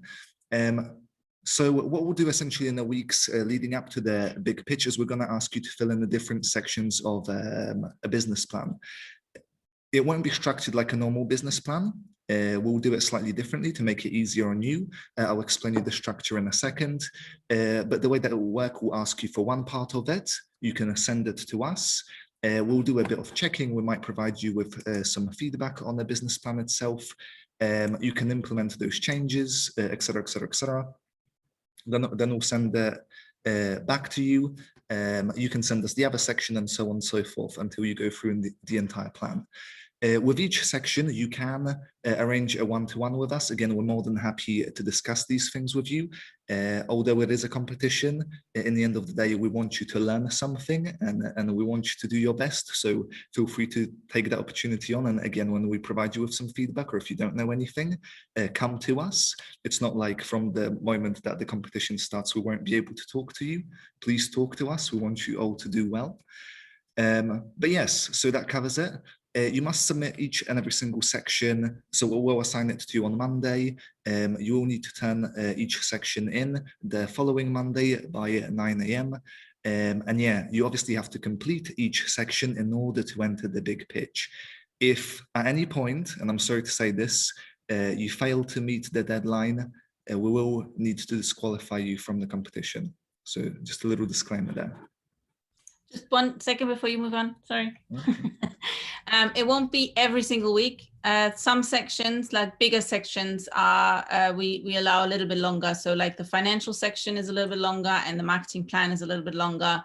But yeah, other than that, it will be, but it always will be submitted on a Monday. We will give you all the deadlines and everything in detail.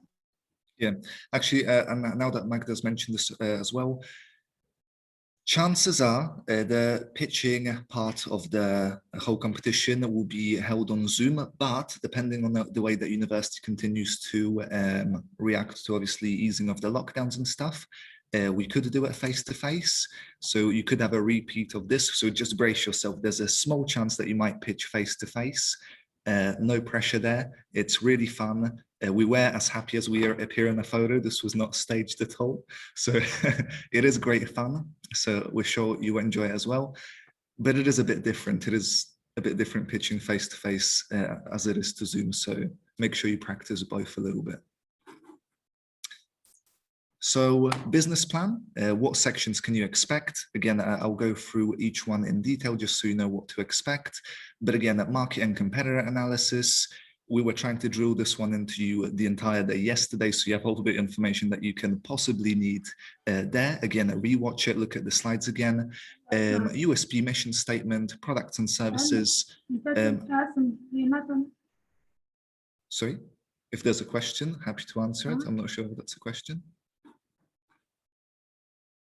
Okay, cool. Let's move on for now. We'll save questions for later then. Again, marketing strategy, we covered this today, et cetera, et cetera, et cetera. We'll actually walk through each section. So market and competitor analysis, that will be due in July, I believe the 4th. Again, we'll provide you with all the dates on an email after this event. Here you need to tell us or provide us with some form of a proof that your business is viable. Again, you might come to us with a completely new idea and tell us there is no competition, and you might think that's a good sign. Just because there's no competition in the area doesn't mean it's a good sign. It could be that no one needs a business or a service that you're providing, so that's a very bad thing. If you have some competition, show us a proof that you found that competition. Show us that you know what your competition offers. Show us that you know what they're doing. So if we give you some funding and you do decide to stick with the idea and you will go out there, you won't immediately fall on your face and be outcompeted by someone who does the same thing as you, but better. So make sure you check that out. And that will be that section essentially. As part of it, you will need to create a competitor grid. It will all again be outlined within the application itself. Do note that the criteria that will be within the grid, I believe, is just an example. So the way that you compare yourself to the competitors, you'll need to adjust to your own business. So we might ask you within that competitor grid, how does your competitors, I don't know, products or services compare to yours, or how does their pricing compare to yours? Not like you have to mention the pricing, but again, adjust it to your business. So do look out for that. Obviously talk about the advantages, disadvantages, et cetera, et cetera, et cetera. Make sure you include sources of your information where you can. Also make sure that it's recent information. If you're gonna jump out at us and say that I don't know, you want to build some sort of a moving vehicle that will be better than a horse cart, obviously your information is likely outdated. The ballpark figure that we go for, try to use information that's from the last 3 years. It's not a cutoff point and we won't be too harsh on it, but just to try to aim for that ballpark figure. So within the last 3 years, et cetera, et cetera, et cetera. And then sort of another thing to mention in your market and competitor analysis is who is it that you're targeting? Again, who's your ideal customer, and can you qualify that customer with the stats and data that you provide with us? So again, look at all of those aspects. Obviously, a week after that, it will ask you for the USP and a mission statement. USP stands for your unique selling point. So again, in a concise manner, just tell us what is special about you, what makes you different from your competition, what makes you better. imagine you again stood with someone in an elevator, and imagine instead of having, I don't know, 10 floors to go up a building, you only had one floor, and you had to tell them what's so special about your business. Just one or two sentences, just explain it very quickly. So yeah, that one is relatively easy, I hope. Products and services, again, quite self-explanatory. What is it that you're going to sell exactly? Again, is it a product or is it a service? Is it something that you're going to be manufacturing, or is it a service that you're going to perform for other people? Make sure you describe it well. Again, perhaps tell us about the alternatives available in the market and what makes your product or service better than your competitors. We really want to hear about that. Again, if you come to us with a product and you tell us that, again, there's no one else that makes whatever it is that you're making, and though you invented a new toaster that cooks bread just the right way, and you say there's no competition out there for you, there's no one else that does it, chances are we might not believe you. And if it is a brand new thing and there is no competition, again, do think about that. There's a pitfall there. Marketing strategy, again, we'll be looking to have you tell us a bit about what channels you use and why you use those channels to reach a target audience. So again, if you turn around in your application and you tell us, I'm going to use Facebook and I'm going to be posting on Facebook, and that's how I'm planning to reach my customers, we'll be looking for you to tell us a bit more about that. So here, giving it away, why Facebook? Does your target customer hang out on Facebook? Are they the typical user that spends a lot of time on it? Is there something specific about Facebook as a platform that attracts your target clientele and make sure that they stick around? So make sure you tell us why you're using that specific channel. And what are your overarching strategies as well for it.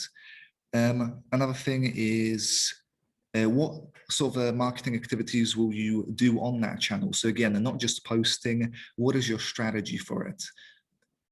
Something that we spoke about extensively today, again, that you want to perhaps capture your audience with some engaging content and then pull them in.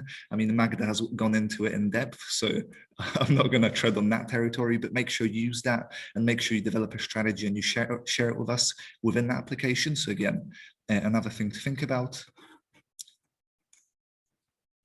Another section, again, I mentioned today actually, is management and personnel. So who is involved in your business? And why are they involved as well? I think, I mean, we'll be relatively relaxed in terms of judging you with this competition, but especially when you go on to pitch for bigger amounts of investment, think about it.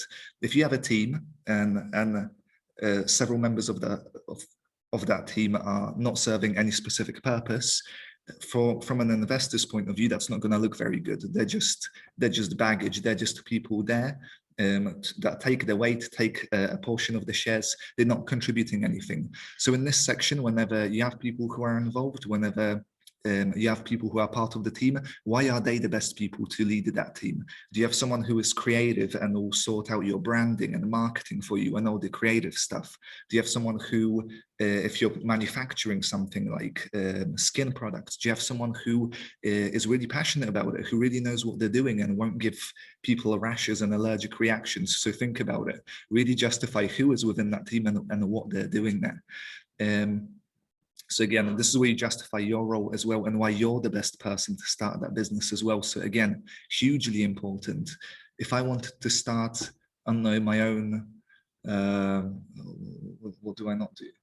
I don't drive. If I started my own driving school, that would probably be a bad investment for me and people wouldn't trust me a lot. That's not very, trustworthy or reliable of me. So think about it. Why are you the best person to start that business? And later on, we'll also ask you to do a SWOT analysis. So again, that will be provided to you within the business plan template. Sorry, this is where you outline the strengths, weaknesses, opportunities, and threats for your business. Not going to go into too much detail here. I mean, this slide can help you out. The template in the business plan will help you out a lot, but make sure you fill that in. Other sections, so legal structure and financial data. So what sort of legal structure will you use? This is where you decide whether you're going to be a sole trader, a limited company, a community, a social enterprise, etc., a charity. This is where you tell us how your company is going to be structured. Again, if you're doing something for social good, you might want to tell us that, again, you're going into that field. How are you planning to use it to your advantage? Maybe you're planning to apply for various grants, various donations, etc. So this is the place where you tell us. For the cash flow forecast, there are 3 tables for the financial forecasts. That includes at the end of each table, what are your startup costs? What are the ongoing expenses such as rent, insurances, etc. for the first year, and expected income for the first year. So it's a cash flow forecast. Again, fill it in, make sure you make it clear for us what sort of expenses you're expecting. Be realistic about how much you're going to earn, etc. If you need help with any of it, we're obviously happy to help. So do approach us with that as well. And as part of that, actually, cash flow forecast, the finance forecast, make sure you include a personal budget.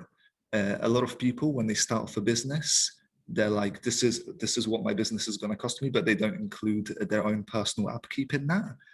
Obviously, a huge mistake. A hungry founder, a starving founder doesn't make for a good founder, I would like to argue. So make sure you include that. Be realistic. If you were to start this business, including your own upkeep, how much would that cost you? And then the executive summary, that's essentially you just summarizing the entire business plan to us. So your aims, financial summary, as well as the business summary. So again, sort of putting it together into a short paragraph for us. Just outlining the 2 important dates for you as a last roundup. So the first submission date for your market and competitor analysis is on the 4th of next month, I believe, if I'm not getting, yep, 4th of the next month. And the final submission date, when you're essentially getting the entire business plan to us after we've given you all the feedback and stuff, is on the 26th of September. So save those 2 dates. Again, we'll resend it to you on an email. But yeah. We'll send you, following on this, the email with all the sections and all the dates. So these dates are actually not Mondays, sorry. These are midnight, Sunday night. So you need to submit everything always on a Sunday night, close of play, so that on Monday morning we see who hasn't sent anything or who has been late, or and therefore, or who has sent everything on time. So yeah, just to bear that in mind. So it's Sunday nights, because Monday morning, probably you're going to be busy with something else, with your studies or your work or whatever. So Sunday nights. Yeah, sorry, Christian. But yeah, any questions? I mean, that was great. I mean, thank you for chipping in. Anyone? Any questions? Anyone?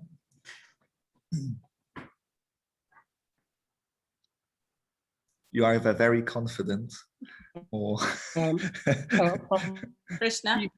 Are we following BMC, or is it a completely different template for this one?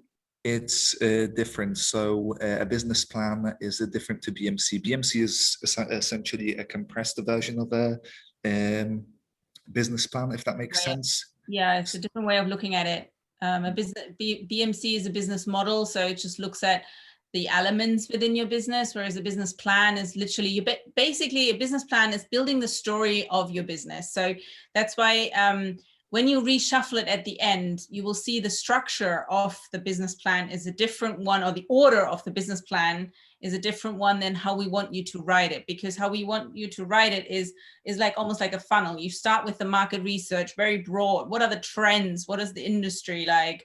Then you go into your competitors and all that, and then you filter it down to your target audience. So you're building a business case for the arguments for your business, why your business is valid. You're kind of validating your business in the market research, and then you're going through the whole, how to actually, what's your mission and all these different, what makes you different to your competitors, etc. So it just goes down that funnel, And then in the end, you just reshuffle it, because how you read a business plan is different how you write it.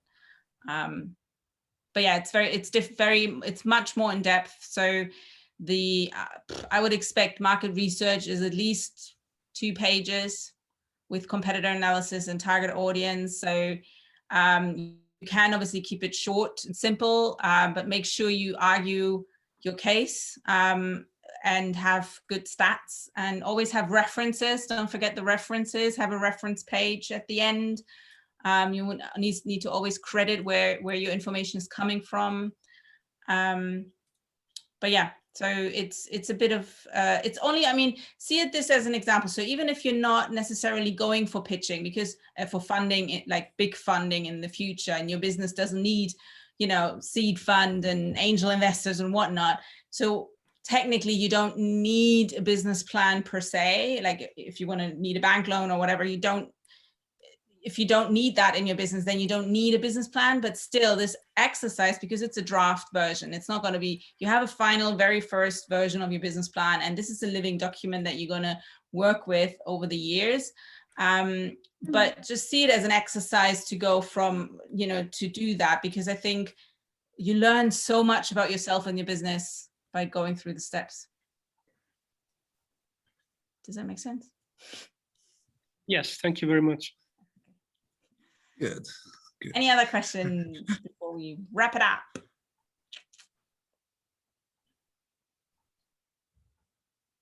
I think we might have something in the chat. Will the submission be assessed each week or given a feedback for? Will then they directly influence the chances during the pitch event, or the investors will only need their pitching at the end? So as far as I understand, after we check each section, we'll provide you with feedback and we'll expect you to make changes on it. So imagine you're not resubmitting that thing. And then later on after that, when you put the whole thing together, the changes are allowed. Once you put the entire business plan together, you can incorporate all of the changes that we suggested, and that will go towards your final submission, as it were. Yeah, but then probably different people will be on the panel to those who have read your business plan over the summer, because what we will then provide is your executive summary to them, to the business, to the pitching panel. But they need to kind of come up at this from a fresh angle, because you're then actually preparing. So that's why the final submission of the entire plan is on the 26th of September, because then that gives you probably about 2.5 weeks to prepare for the pitch. And we will let you know exactly like what kind of slides, what to put on your slides, etc. We will send you a separate email once you made it all the way to the end, because we've done this process over many years, and people trickle out, miss deadlines, have other obligations come up. It just happens. So therefore, it's just whoever is left at the end who gets that follow-up email. How long has... Just quickly, I just wanted, I don't know if you can hear me because my internet's going a bit funny. I put a tentative date in. I think we're probably looking at maybe the 13th of October for the big pitch. But we will make you all aware of definitely when it will be. Are you going to answer those questions as well, are you? Yeah, so, okay, so I'm starting with Danny's question. How long has the final business? That's up to you. I mean, if you don't, you know, if you want to keep it so short and simple, then that's up to you. If we will kind of put in like, or more information needed, or, you know, we will provide you with the feedback if it's too short and it's not like making sense, or there's not enough information to understand, then we will let you know. But yeah, there is no like definite word count or any of that. That's completely up to you how you want to do it. When does the submission start? The first submission is the market competitor analysis and target audience. So it's a big section, and that one is on the midnight of the 4th. That's the deadline, 4th of July. So you now have roughly 2.5 weeks to work on it. That's the opening date. Where can we find the key dates? We will send you an email. So following up from this, I've already prepared the email, so it will be with you probably by end of day or latest tomorrow. Can you please send the recorded today's session? We won't have the recorded today's session online. That's going to take whenever Christian has the time to edit this whole thing. So it is a bit bulk. So the recorded sessions will be on YouTube as soon as possible, but they're not going to be today, unfortunately. We will send you the slides of today. So in a follow-up email, I can send you the slides, but not the recording per se. No, we're not going to send you the link to Zoom. It's going to be uploaded on YouTube. Yeah, so it will be available on YouTube.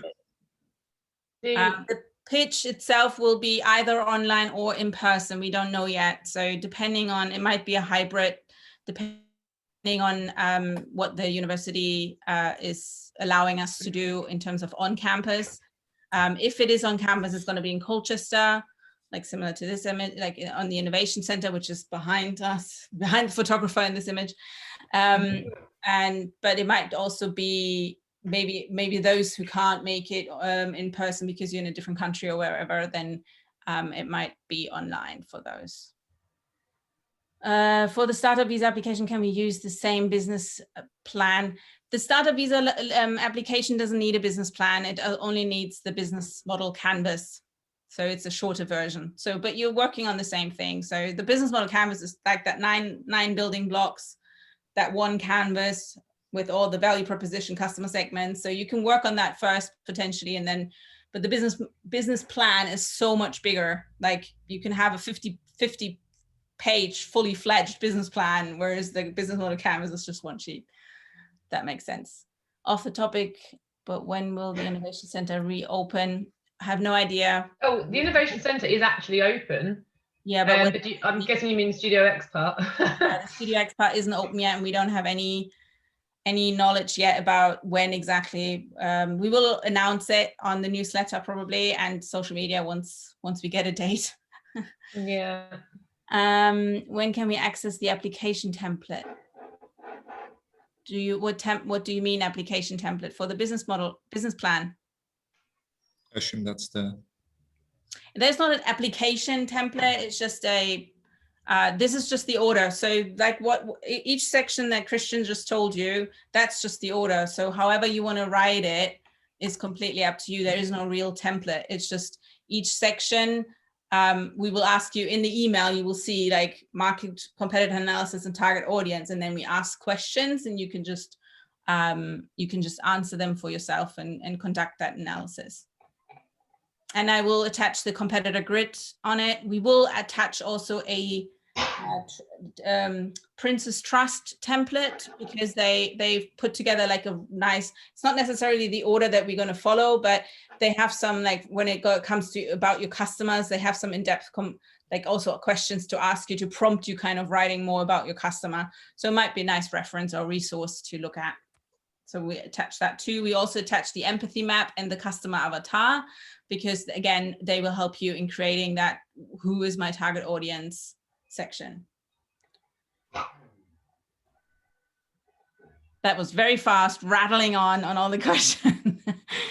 But we'll send everything out. And if you have any follow-up questions, no, there's nothing else, Harith, after this Q&A. We are finished for the day. So we will send you the email. And then if you have any follow-up questions, please feel free to just holler. Just send us an email back. Great. Excellent. Thank you. I think we're finished. Lovely. Well, yeah, thank you everyone for attending for the last 2 days. I hope you've all enjoyed it and taken something away from it and learned something new, met some new people, contacts, that sort of thing. Just and hope you enjoy, working with us if you want to on the business plan over the summer. And then, like we said, we'll be in contact more with all the finalised dates for the big pitch. But it will be in October, probably the second week of October. Yeah, something like that. Cool. Brilliant. But just to reiterate, this is a competition, so not everyone is going to win. I just want to put this out there. We don't have funding to, unfortunately, we would love to fund every single idea and business that comes across us, but unfortunately limited funding. So we always say up to £3,000. It could be that there's one single winner with £3,000 and maybe a second prize. It could be that 2 people get 1,500 each. It could be whatever. We don't know yet. You're only as good as your competitors. So make it the best that you can to stand out. And then, you know, in October for your pitch is the more exciting and more relevant part. The business plan is for you to learn more about your business and to meet the deadlines, and for us to give you feedback and learn, and obviously then having a business plan at the end of the summer. But the pitch is then the one where you can blow us away, or can blow us the pitching panel away. And then it really comes down to who was the best on that day, or the best 3 or best 4. I have no idea. It depends on budgets. So that's just wanted to say that. And just a quick note before everybody goes, I think Christian has got it on his last slide, but don't forget to book a one-to-one with us as well. If you want to discuss your business ideas any further and you need any extra help, you can book. There you go. You can book in with any one of us just to get a bit more detail about your business idea as well. So thank you, everybody. Thank you so much. You are free to leave. See you soon. Good luck. Enjoy the sun. Bye.